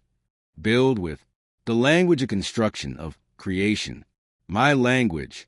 Marcus nodded. She's taught me a lot, actually, about quality work, about not cutting corners. Your daughter's got real talent, Mr. Dorsey. She got that from her mother. I said, but I was smiling.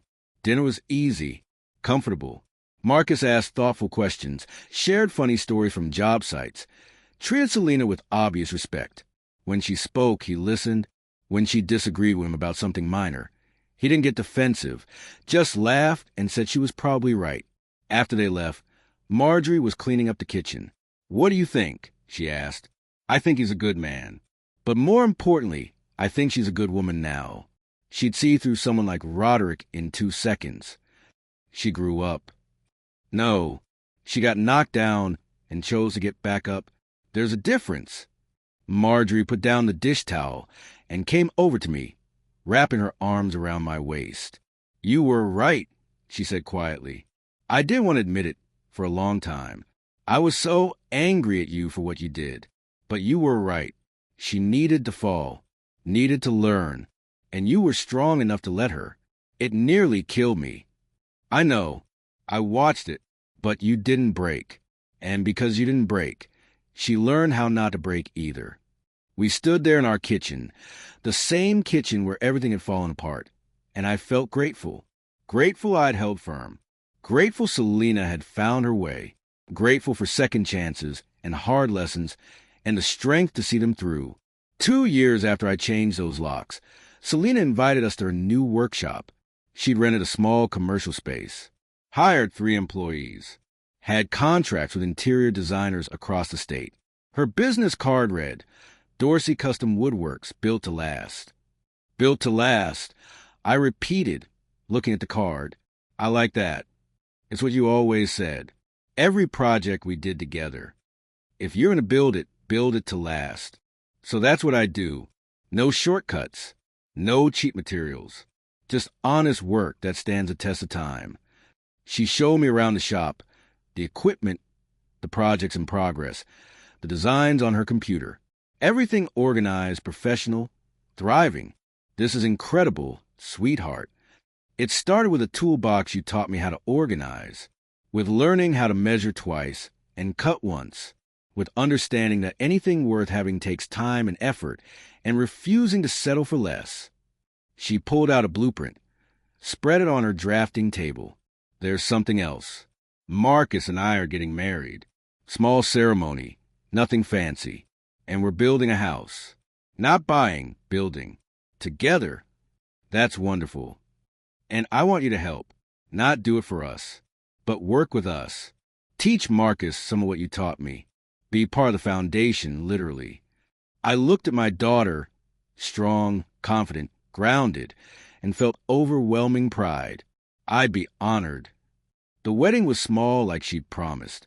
Just family and close friends in a park shelter, nothing expensive or showy. But it was real, honest, full of love. When I walked her down the aisle, the short path between two rows of folding chairs, she squeezed my arm.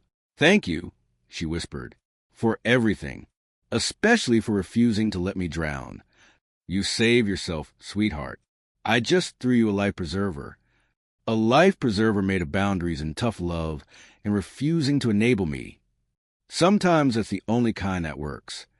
At the reception, Marcus pulled me aside. "I wanted to thank you, sir. Selena told me what happened a few years back, how you locked her out. It sounded harsh when I first heard it, but now that I know her, I understand. You gave her the gift of learning consequences, of understanding respect. I'm getting to marry an amazing woman because you loved her enough to be firm. Take care of her," I said simply. "I will, but between you and me, she doesn't need taking care of. She's the strongest person I know. She just needed to learn it, and you taught her." Over the next year, I spent weekends at their building site. The three of us, me, Selena, and Marcus, framing walls, running electrical, installing plumbing, teaching them both what I knew, watching them add their own touches. Their house rose from the foundation we poured together, not as big as mine, not as elaborate, but solid, built with care and intention and love. The day they moved in, Selena stood in her empty living room and cried. "What's wrong?" I asked. "Nothing's wrong. Everything's right. I have a home I built, a husband who respects me, a business I created, a relationship with my parents that's real and healthy. I have everything because you taught me I couldn't just take it. I had to earn it. You earned it, every bit of it." She hugged me tight. "This is my house, Dad. Mine and Marcus's. We built it together. And you know what the best part is?" "What?" "When I say my house now, I actually understand what that means. What it costs. What it's worth. I'll never take that for granted again." We walked through every room of their new home. She pointed out the details, where they'd chosen one type of tile over another, why they positioned windows a certain way, how they planned for future additions. Every decision was intentional. Every choice was made with thought and care. This wasn't a house they'd stumbled into. This was a home they'd built with purpose. As I drove home that evening, I thought about the journey, the pain of that moment at dinner, when Selena had called my house hers, the agony of changing those locks, the sleepless nights wondering if I destroyed my relationship with my daughter forever. And then I thought about the phone call from the gas station, the slow rebuilding, the weekends working together, the growth I'd watched happen day by day. Had it been worth it? I pulled into my driveway, looked at the house I'd built decades ago, and smiled. Yes, every hard moment, every difficult choice, every time I wanted given but held firm, it had all been worth it, because I'd taught my daughter the most important lesson a father can teach. That love without respect is hollow. That boundaries are compassion. That sometimes you have to break before you can build yourself back stronger. And that no matter how far you fall, there's always a way to stand back up, as long as you're willing to do the work. Inside, Marjorie was waiting with coffee and a knowing smile. "How'd it go?" she asked. "Perfect. Their house is perfect. And how's our daughter? Happy. Strong. Exactly who I always hoped she'd be. Marjorie kissed my cheek. You did good, Harlan. We did good. That night, lying in bed in the house I'd built with my own hands, I felt complete. The story that started with betrayal and disrespect had ended with growth and redemption. But more than that, it had taught me something I'd never fully understood before. That the strongest foundations aren't made of concrete and steel. They're made of principles you refuse to compromise. Of love that sets boundaries. Of the courage to say no when yes would be easier. And sometimes, the greatest gift you can give someone isn't what they want. It's what they need to become who they're meant to be. 3 years after I changed those locks, I got a call that brought everything full circle. It was from a lawyer's office I didn't recognize. Professional woman on the line, polite but formal. Mr. Dorsey, this is regarding Mr. Roderick Vale. We represent his estate, and we need to discuss some matters with you. Estate, past tense. What happened to Roderick? Mr. Vale passed away 2 weeks ago. Car accident. We're settling his affairs, and your name came up in relation to some outstanding debts and other complications. She paused, like she was reading something. It appears he'd used your name and your daughter's name on several fraudulent loan applications. We're trying to untangle the financial situation, and we'd appreciate if you could come to our office to provide testimony. I sat down slowly. Roderick was dead, and even dead, he was still causing problems. What kind of debts are we talking about? Substantial ones. Credit cards, personal loans, a mortgage on a property he didn't actually own. He'd been running various schemes, using different names and identities. Your daughter was one of several women he'd targeted. Like Selena had been a mark, not a person. How many others? At least 4 that we've identified. All with family money or property. All fed the same stories about business ventures and investment opportunities. My hands tightened on the phone. He was a con artist. That would be an accurate assessment, yes. I met with the lawyers the following week. They laid it all out. The fake companies, the forged documents, the web of lies Roderick had spun. Turned out the woman he'd left Selena for had family money too. He'd drained her accounts before the accident. We're working with the DA's office. The lawyer explained. Even though he's deceased, we're trying to recover funds for his victims. Did your daughter ever give him access to your accounts or property? No. I made sure of that. That probably saved you both. The women who did give him access lost everything. I thought about that moment at dinner when Roderick had suggested refinancing my house. If I'd said yes, if I'd been more trusting, more willing to help family, I'd have lost everything I'd built. That night, I told Selena about the call. She was quiet for a long time, processing. I can't believe I almost married a career criminal. You didn't know, but you did. You saw him, Dad. Saw what he was. And I called you controlling for trying to warn me. You were in love. Love makes people blind sometimes. She looked at me with tears in her eyes. If you hadn't kicked me out, if you'd let me stay, let him refinance a house, let him keep manipulating me, where would I be now? Doesn't matter. You're here now. It does matter. Because I need you to know, changing those locks saved my life. Maybe literally. If I'd stayed with him, stayed under his influence, I don't even want to think about where I'd be. She grabbed my hand. You saved me by refusing to save me. Does that make sense? It did. Perfect sense. The following month, Selena testified at a hearing about Roderick's fraud. It was hard, reliving everything, admitting publicly how she'd been manipulated.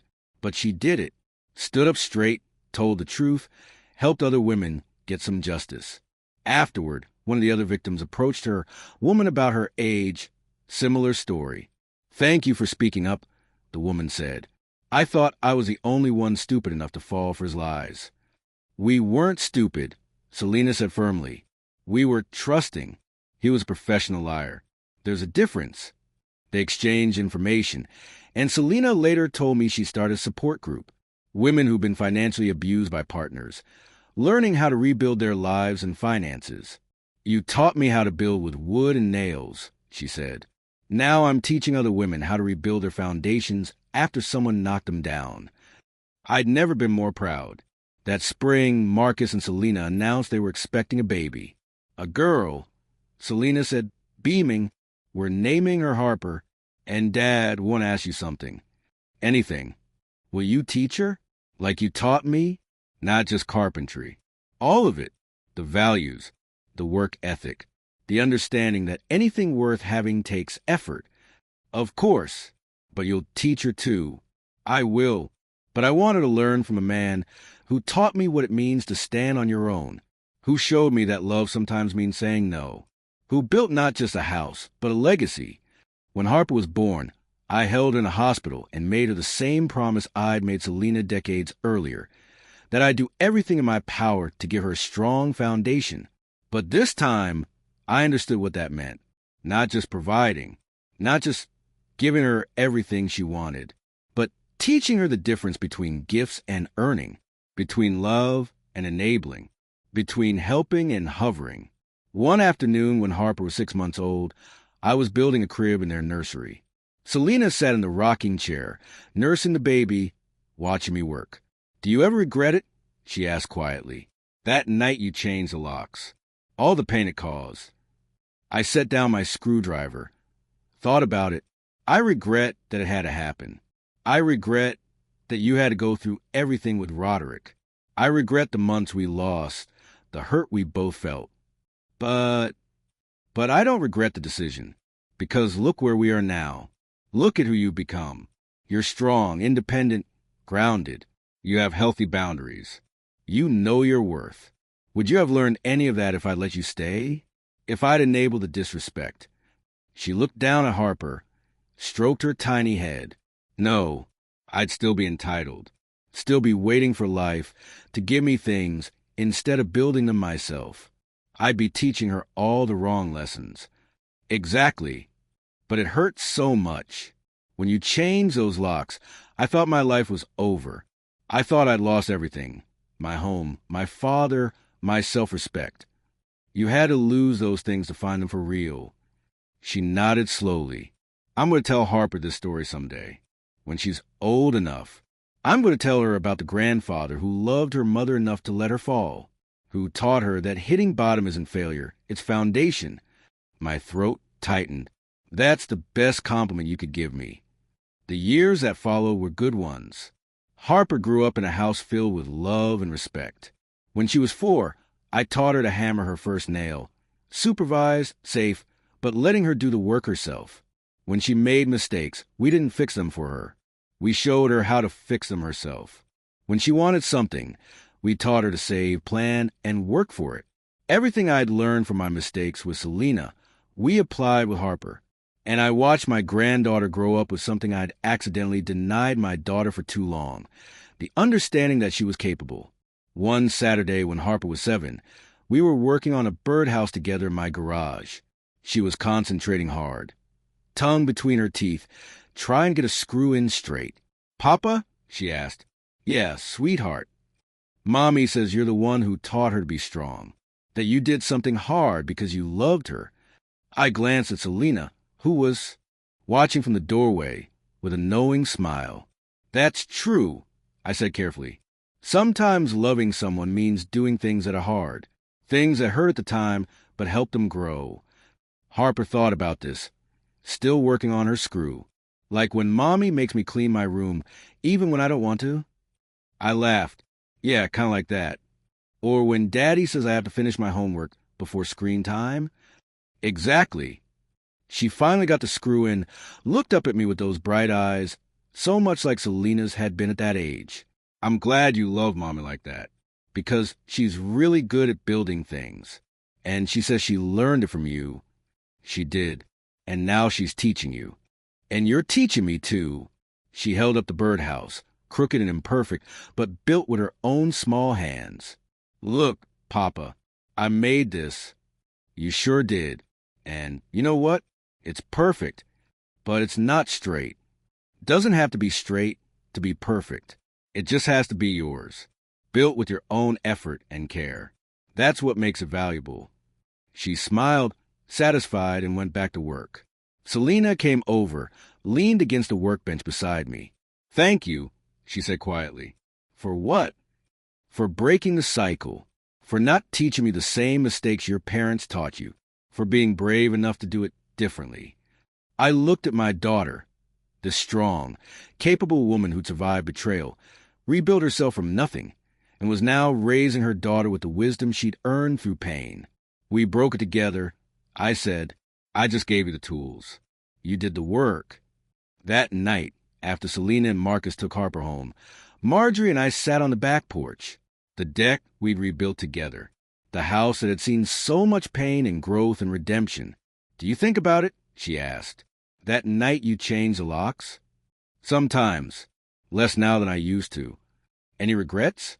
I thought about Selena's face when I closed the door on her, about the phone call from the gas station, about watching her fall apart and slowly put herself back together, about the woman she'd become and the mother she was now. No regrets. Just gratitude that we survived it. "I have a confession," Marjorie said. "I hated you for a while. Really hated you. Thought you were cruel and stubborn and destroying our family. I know. I felt it. But you were right. And I should have supported you sooner. Should have seen what you saw instead of making it harder." I took her hand. "You were protecting your daughter. That's what mothers do. We just protected her in different ways. Your way worked. Our way worked. Eventually." We sat there in comfortable silence, watching the sun set over the yard where Selena had played as a child, where Harper would play in the future, where generations of our family would learn the lessons we'd struggled so hard to understand. The house behind us stood solid. Every nail, every board, every inch of it carrying memories. Some painful, some joyful. All part of the foundation that made us who we were. And I realized something sitting there. The house itself was never really the point. It was just wood and nails and concrete. What mattered was what it represented. Boundaries, self-respect, the courage to say no, the willingness to let people face consequences, the understanding that real love sometimes looks like closed doors and hard lessons. These are the things worth building, the things that lasted longer than any physical structure. 5 years after I changed those locks, Selena's business had grown so successful she was featured in a national magazine. They did a whole spread on her workshop, her designs, her philosophy. The article was titled, "Built to Last: How One Woman Rebuilt Her Life One Board at a Time." In the interview, they asked about her inspiration. She told them about me, about the house I'd built, about the lessons I'd taught her, both the intentional ones and the painful ones. "My father gave me the greatest gift," she was quoted as saying. "He loved me enough to let me fail, to refuse to enable my worst choices, to show me that I was capable of so much more than I believed. And when you were at your lowest, when you'd lost everything, he was still there. He was there the moment I asked for help, but he'd also been there when he said no. Both moments were love. I just didn't understand it at the time."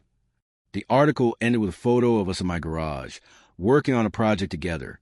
The caption read, "Dorsey with her father Harlan, who taught her that strong foundations require hard lessons." When the magazine came out, I framed that article, not for me, I didn't need the recognition, but for Harper, so that someday, when she was old enough to understand, she'd know the story. She'd understand that her mother's strength came from being allowed to fail and choosing to rise. On Harper's 10th birthday, Selena brought her to my house with a special request. "Papa, I want to build something with you," Harper said. "Something real, not just a birdhouse or a shelf. Something big." "Like what?" She looked at her mother, who nodded encouragingly.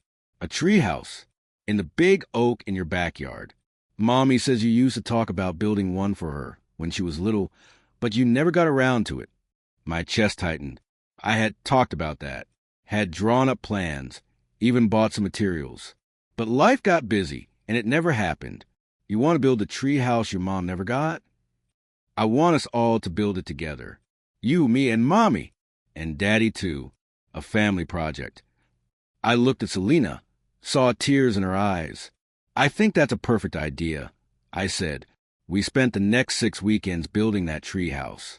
For generations of lessons going into every plank. I taught Harper how to measure and cut. Selena showed her how to check if something was level. Marcus explained load-bearing structures. Marjorie designed the interior.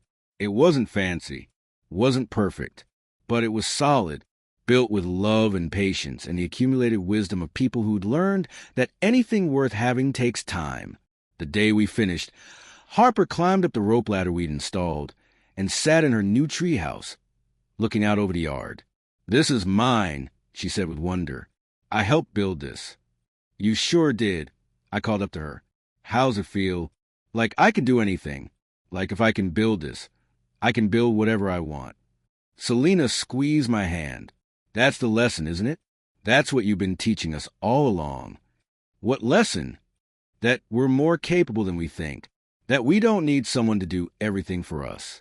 That struggling to build something makes it mean more than having it handed to us." I pulled her into a hug. Took me too long to learn it myself. But yeah, that's the lesson. That evening, as we cleaned up tools and swept sawdust, Marcus approached me. "Sir, I want you to know something. The way you handled that situation years ago, with Selena and Roderick, I use it as my guide now. With Harper, with our life. When do we help? When do we step back? When do we let her struggle? You showed us that love isn't always about preventing pain. Sometimes it's about preparing someone to handle it. You're a good father, Marcus, and a good husband. You don't need my guide." "Maybe not, but I'm grateful for your example." I looked around my backyard, at the treehouse we just built, at my family gathered together, at the house that had witnessed so much growth and pain and healing. This was what it was all about. Not the property or the possessions, not the pride of ownership or the satisfaction of being right. It was about passing down something real, something that would outlast me. Not a house, but a way of being the world, a way of loving that included boundaries, a way of helping that included letting go. As the sun set and my family headed home, I stood on my back porch one more time, looking at everything I'd built. The physical house would eventually crumble. Wood rots, foundations crack, everything material fades. But the lessons, those lasted. Those got passed down. Those built foundations in human hearts that were stronger than any concrete could ever be. And that was worth every hard moment, every difficult choice, every time I'd had to close a door so someone could learn to open their own. I went inside, locked the door, still my locks, still my keys, and smiled. Because I'd built something that would last long after I was gone. Not a house made of wood, but a legacy made of love. 10 years after I changed those locks, I got diagnosed with something I'd spent my whole life running from, my father's disease. Heart failure. The same thing that took him at 62. I was 68, so I'd outlasted him at least. The doctor said with medication and lifestyle changes, I could have years, but it was progressive. Eventually, the house I'd built would become too much for me to maintain. I didn't tell anyone at first. Just sat with it, processed it, thought about what it meant. I'd spent decades building, fixing, maintaining. My whole identity was wrapped up in being capable, in being the one who handled things. And now my own body was betraying me, forcing me to face limitations I'd never had to consider. Marjorie found the medication bottles I'd tried to hide. Harlan. She stood in the bathroom doorway, holding my prescriptions. "What is this?" I couldn't lie to her. Didn't want to. Heart failure. Dad's disease. Doc says I've got time, but I didn't finish. Didn't need to. She understood immediately. She sat down on the edge of the bathtub, staring at those bottles like they were evidence of something unforgivable. "How long have you known?" 2 weeks. 2 weeks. And you didn't tell me. I needed to process it first. Figure out what it meant. What we needed to do. We need to tell Selena. I know. I will. I wanted to figure some things out first. Marjorie looked up at me, and I saw fear in her eyes. Real, raw fear. We'd been married 42 years. Had weathered everything together. And now she was facing reality that I wouldn't be here forever. Don't you dare hide this from me again, she said quietly. Whatever comes, we face it together. That's the promise we made. You're right. I'm sorry. She stood up, came over, and hugged me tight. And for a moment, I was the one being held up, the one needing support. It was strange, uncomfortable, but also oddly right. I told Selena the following Sunday. She and Marcus came over for dinner with Harper, who was now 15 and working part-time at her mother's workshop. After we ate, I asked Selena to take a walk with me, just the two of us. We walked the same route we'd walked when she was little, around the block, past the park, through the neighborhood I'd helped build house by house. I need to tell you something. I started. She looked at me, instantly concerned. What's wrong? I've got heart failure. Same thing that killed my father. I'm managing it, but eventually it'll get worse. Eventually, I won't be able to take care of the house anymore. Won't be able to do the physical work. She stopped walking, turned to face me fully. Dad, I'm not telling you this to scare you. I'm telling you because we need to make plans. The house. I need to decide what happens to it. And I need to know you're okay. That we're okay. Tears were already rolling down her face. Of course we're okay. Dad, you're my hero. You're the reason I'm who I am today. We're more than okay. Good. Because I need to ask you something, and I need you to really think about the answer. Anything. Do you want the house? She blinked, surprised. What? The house. When I'm gone, or when I can't take care of it anymore. Do you want it? She looked back toward my street, toward the house visible in the distance. I don't know how to answer that. Honestly, that's how. She was quiet for a long time, and I let her think. This wasn't a decision to make lightly. Finally, she spoke. Part of me wants to say yes immediately. It's my childhood home. It's where you taught me everything. It's got history and meaning and memories in every room. But I have my own house now, my own foundation. And I don't know if it would be healthy for me, for any of us, if I move back into yours. Does that make sense? It made perfect sense. Actually, it was exactly the answer I'd hoped for. It makes complete sense. You've built your own life, your own home. This one was always meant to launch you, not anchor you. But what will you do with it? I don't know yet. Maybe sell it. Maybe donate it. Maybe turn it into something that helps other people. But I needed to know you wouldn't feel cheated if it didn't go to you. She grabbed my hands. Dad, you gave me everything I needed from this house already. The lessons, the skills, the understanding of what real foundation means. The physical house? That's just wood and nails. What matters is what you built in here. She touched her chest over her heart. I pulled her into a hug, and we stood there on the sidewalk while the sun set, crying together. I'm so proud of you, I said. So incredibly proud of who you become. I'm proud of us, of what we survived, of how we rebuilt. When we got back to the house, she made me promise to keep her updated on my health, to not hide things, to let her help when I needed it. I spent too many years taking from you, without giving back, she said. Let me be here for you now. Over the next year, my condition stayed stable. I scaled back on projects, let Marcus handle the heavier work when things needed fixing, learned to ask for help, which was harder than any physical labor I'd ever done. Harper started spending more time with me, learning everything she could. She had a hunger for knowledge that reminded me of myself at that age. Papa, teach me how to do electrical work, she'd say. Or, Papa, show me how to read a blueprint.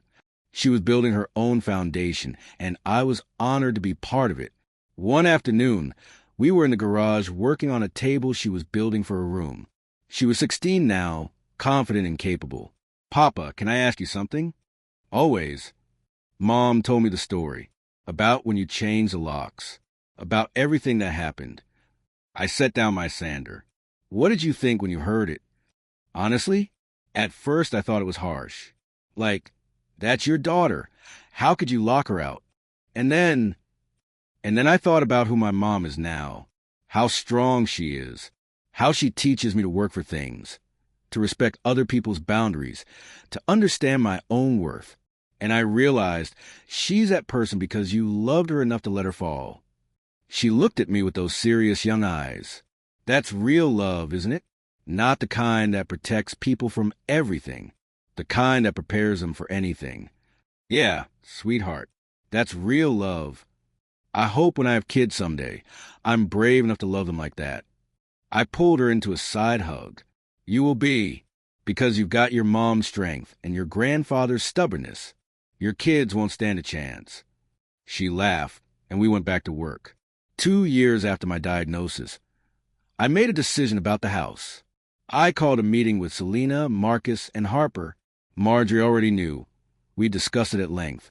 I'm donating the house, I announced, to a nonprofit that helps women escaping domestic violence. They'll use it as a transitional home, a place where women can stay while they get back on their feet, learn job skills, rebuild their lives. Selena's eyes filled with tears immediately. Dad, that's perfect. It feels right. This house gave you a foundation, gave me a purpose. Now it can give other women the same thing, a safe place to start over, a chance to build something new. What about you and Mom?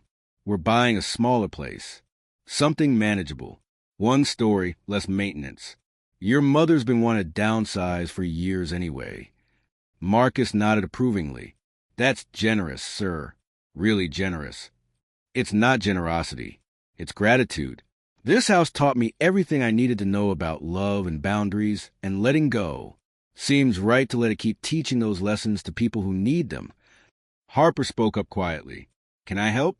With the women, I mean, Mom's been teaching me woodworking. Maybe I could run workshops there. Teach them how to build things. Give them skills they can use. I looked at my granddaughter, this remarkable young woman who understood at 16 what had taken me decades to learn, and felt overwhelming pride. I think that's a beautiful idea. Over the next 6 months, we prepared the house for its new purpose, updated systems, made it safer, added features that would help multiple women live there comfortably. The nonprofit was called New Foundations, which felt almost too perfect. The day I handed over keys, the director gave a speech about how rare it was for someone to donate an entire house, how much it would help, how many lives would be changed. But I knew the truth. The house had already changed the most important life, my daughter's. Now it would just keep doing what it was meant to do. Selena stood beside me as we watched families tour the space that had been our home for over 4 decades. How do you feel? She asked. At peace. Like everything came full circle. I built this house to give you a foundation. Now it'll give foundations to people who need them even more. You're a good man, Dad. I'm a man who made mistakes and learned from them. That's all. We moved into our new place, a modest ranch on 3 acres. Smaller, but perfect for 2 people whose kids were grown and whose bodies were slowing down. But I kept my workshop. That wasn't negotiable. Smaller than the old one, but functional. A place where I could still create, still teach, still pass down the lessons that mattered. Harper spent weekends there, working on projects. Selena would stop by after work. Marcus would help with repairs I couldn't do anymore. And slowly, I learned that home is in place. It's people. It's the relationships you build and maintain. It's the love that includes boundaries and the boundaries that protect love. 3 years after my diagnosis, 5 years from now as I tell this story, my health started declining faster. The medications weren't working as well. The shortness of breath came more often. I knew my time was running out, but I wasn't afraid, because I'd done what I'd set out to do. I'd built something that lasted. Not the house. That was gone, serving its new purpose. But the legacy, the lessons, the love that said no when it needed to and yes when it mattered. One evening, sitting on our small back porch with Marjorie, watching the sunset, I felt complete. Do you have any regrets? She asked, like she could read my mind. About what?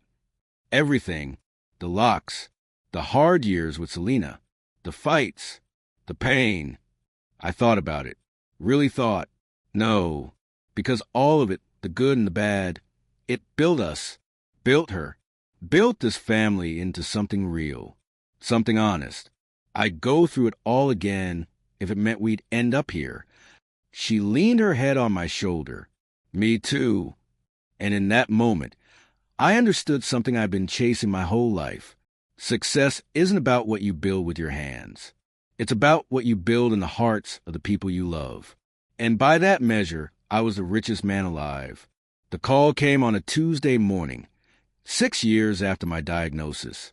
I was in my workshop, teaching Harper, now 21 and running her own small business, how to restore antique furniture. My hands weren't as steady as they used to be, but my mind was still sharp. Selena's name flashed on my phone. When I answered, her voice was shaking. "Dad, you need to come to the house." "The old house?" "Something's happened." My heart jumped. "Are you okay?" "Is Harper?" "We're fine. Everyone's fine. Just, please come. You need to see this." 20 minutes later, I pulled up to my old house, the one I donated 3 years earlier. Selena, Marcus, and Harper were standing on the porch with the director of new foundations and several women I didn't recognize. "What's going on?" I asked, climbing out of the truck slowly. My body didn't move like it used to. The director stepped forward, smiling through tears. "Mr. Dorsey, these are some of the women who've stayed here over the past 3 years. They wanted to meet you, to thank you. One by one, they came forward. A woman named Lisa told me how she'd escaped an abusive marriage with 2 kids and nothing else. How this house had given her 6 months of safety while she learned bookkeeping skills and saved for an apartment. She was now an office manager at a law firm. A woman named Patricia explained how she'd been homeless after her partner stole everything. How learning basic carpentry here, in workshops Harper had taught, had given her a job with a construction company. She was now a foreman. Another woman, Maria, spoke through tears about how staying in this house had taught her daughter that women could own property, could build things, could stand on their own. Her daughter was now studying architecture. Story after story, woman after woman, lives rebuilt, foundations restored. I stood there on the porch of the house I had built 40-plus years ago, listening to evidence that it was still building, not just sheltering people, but teaching them the same lessons it had taught my family, that you're more capable than you think, that hard work matters, that asking for help isn't weakness, that you can fall and still get back up. When they finished, the director handed me something. The women wanted to do something for you. They pooled their resources and created this. It was a wooden plaque, beautifully crafted with dovetailed joints and a polished finish. Engraved words read, "This house was built by Harlan Dorsey with his hands. He rebuilt it as new foundations with his heart. May everyone who passes through these doors remember, strong foundations require hard lessons, and love sometimes means letting go." Built 1982. Rebuilt 2031. Still building. I couldn't speak. Could barely breathe. The weight of what I was holding, not the plaque, but what it represented, was overwhelming. Selena put her arm around me. "You did it, Dad. You built something that really lasts." Harper wiped her eyes. "Papa, do you see? The workshop you taught me in? I've taught dozens of women there, and they're teaching others. It's spreading. Your lessons are spreading." I looked at my old house. Same structure, different purpose, still strong, and understood something profound. I'd spent my whole life thinking legacy was about what you leave behind. Property, money, physical things. But real legacy is what you pass forward. It's the lessons that get taught and retaught. The strength that gets rebuilt in broken people. The hope that says you can start over no matter how far you've fallen. That Tuesday afternoon, standing on the porch of the house I'd let go of, I felt more ownership than I ever had when my name was on the deed. Because these women, these stories, these rebuilt lives, this was mine in a way that property never could be. That evening, back at our small ranch, I sat down at the kitchen table with Marjorie and wrote a letter. Not for anyone specific. Just words I needed to get out while I still could. To anyone reading this, I'm not a wise man. I made plenty of mistakes. Loved too loosely sometimes. Held on too tight other times. Took me too long to learn lessons I should have understood earlier. But I learned them, and I want to share them with you, whoever you are. First, love is not the same as enabling. Real love sometimes says no, sometimes closes doors, sometimes lets people fall, because that's the only way they'll learn to stand. Second, boundaries aren't cruelty. They're clarity. They're respect for yourself and the other person. They're the difference between helping someone and letting them use you. Third, anything worth having takes work. Houses, relationships, character. You can't shortcut the building process. You can't skip the foundation and expect the structure to stand. Fourth, letting go doesn't mean giving up. Sometimes the most loving thing you can do is release your grip and trust that what you've built in someone will hold them when you can't. Fifth, you're more capable than you think. Yes, you're reading this. Whatever you're facing, whatever foundation you're trying to build or rebuild, you can do it. It won't be easy. It won't be quick, but you can do it. I spent years thinking my legacy was a house. Turned out it was these lessons, learned the hard way and passed forward to anyone willing to receive them. Build strong. Build honest. Build with boundaries and love in equal measure. And when you fall, because you will fall, remember that hitting bottom isn't failure. It's foundation. Now get up and build. Harlan Dorsey. I sealed that letter and gave it to the director of New Foundations. Asked her to share it with every woman who came through the house, to let them know that rebuilding was possible, that they weren't alone, that someone out there understood hitting rock bottom and choosing to build anyway. The months that followed were quieter. My health continued declining. I spent most days in my small workshop, working on simple projects when my energy allowed, teaching Harper, talking with Selena, sitting with Marjorie, living. One afternoon, Harper came over with a box. "Papa, I need to show you something." Inside were letters, dozens of them, from women who'd stayed at the house, from their daughters, from people whose lives had been touched by the workshops Harper had taught. Letter after letter thanking me, telling me their stories, explaining how something I'd built, either with wood or with words, had changed their path. "You're not just a builder, Papa," Harper said. "You're a rebuilder. You showed us, that you can always start over, that it's never too late to lay a new foundation." I read through those letters with tears streaming down my face. Each one was evidence that my life had mattered, that the hard choice to change those locks 6 years ago had sent ripples far beyond what I'd ever imagined, because Selena had rebuilt herself, then taught other women to do the same. Then Harper had carried it forward, and it kept spreading one person at a time, one foundation at a time. That night, I told Marjorie I was ready. "Ready for what?" she asked. "Whatever comes next. I built what I was supposed to build, taught what I was supposed to teach. The rest is up to them." She held my hand. "You did good, Harlan. Real good. We did good. You were there for all of it, the good and the ugly. That's what 45 years of marriage looks like." I smiled. Best 45 years of my life. A week later, sitting in my workshop with Harper working on a project beside me, I felt my chest tighten. The familiar pain, but stronger now. "Papa?" Harper's voice seemed distant. "Papa, are you okay?" I looked at my granddaughter, this strong, capable young woman who would carry everything forward, and smiled. "I'm perfect, sweetheart. Just tired. Should I call someone?" "In a minute. First, I need you to know something." "What?" "You're ready. Everything I taught you, everything your mom taught you, you're ready to pass it on. Keep building. Keep teaching. Keep showing people that they're stronger than they think." "Papa, you're scaring me." "Don't be scared." "I'm not. I'm grateful. Grateful I got to see you grow up. Grateful I got to watch your mother become the woman she is. Grateful for every hard lesson and second chance and rebuilt foundation." The pain was getting worse, but I pushed through. "Tell your mom I love her, that I'm proud of her, that changing those locks was the hardest and best thing I ever did. Papa, and tell your grandma that she was right about everything, and that I'll be waiting." Harper was crying, reaching for a phone, but I grabbed her hand one more time. "Build strong, sweetheart. Build with love. And never forget, The strongest foundations are the ones you build after everything's fallen apart. Those were the last words I spoke. The last thing I saw was my workshop, tools hanging neat on pegboard, sawdust in the air, sunlight streaming through the window, and my granddaughter, crying but strong, already reaching a call for help. I'd built what I was meant to build, and it was enough.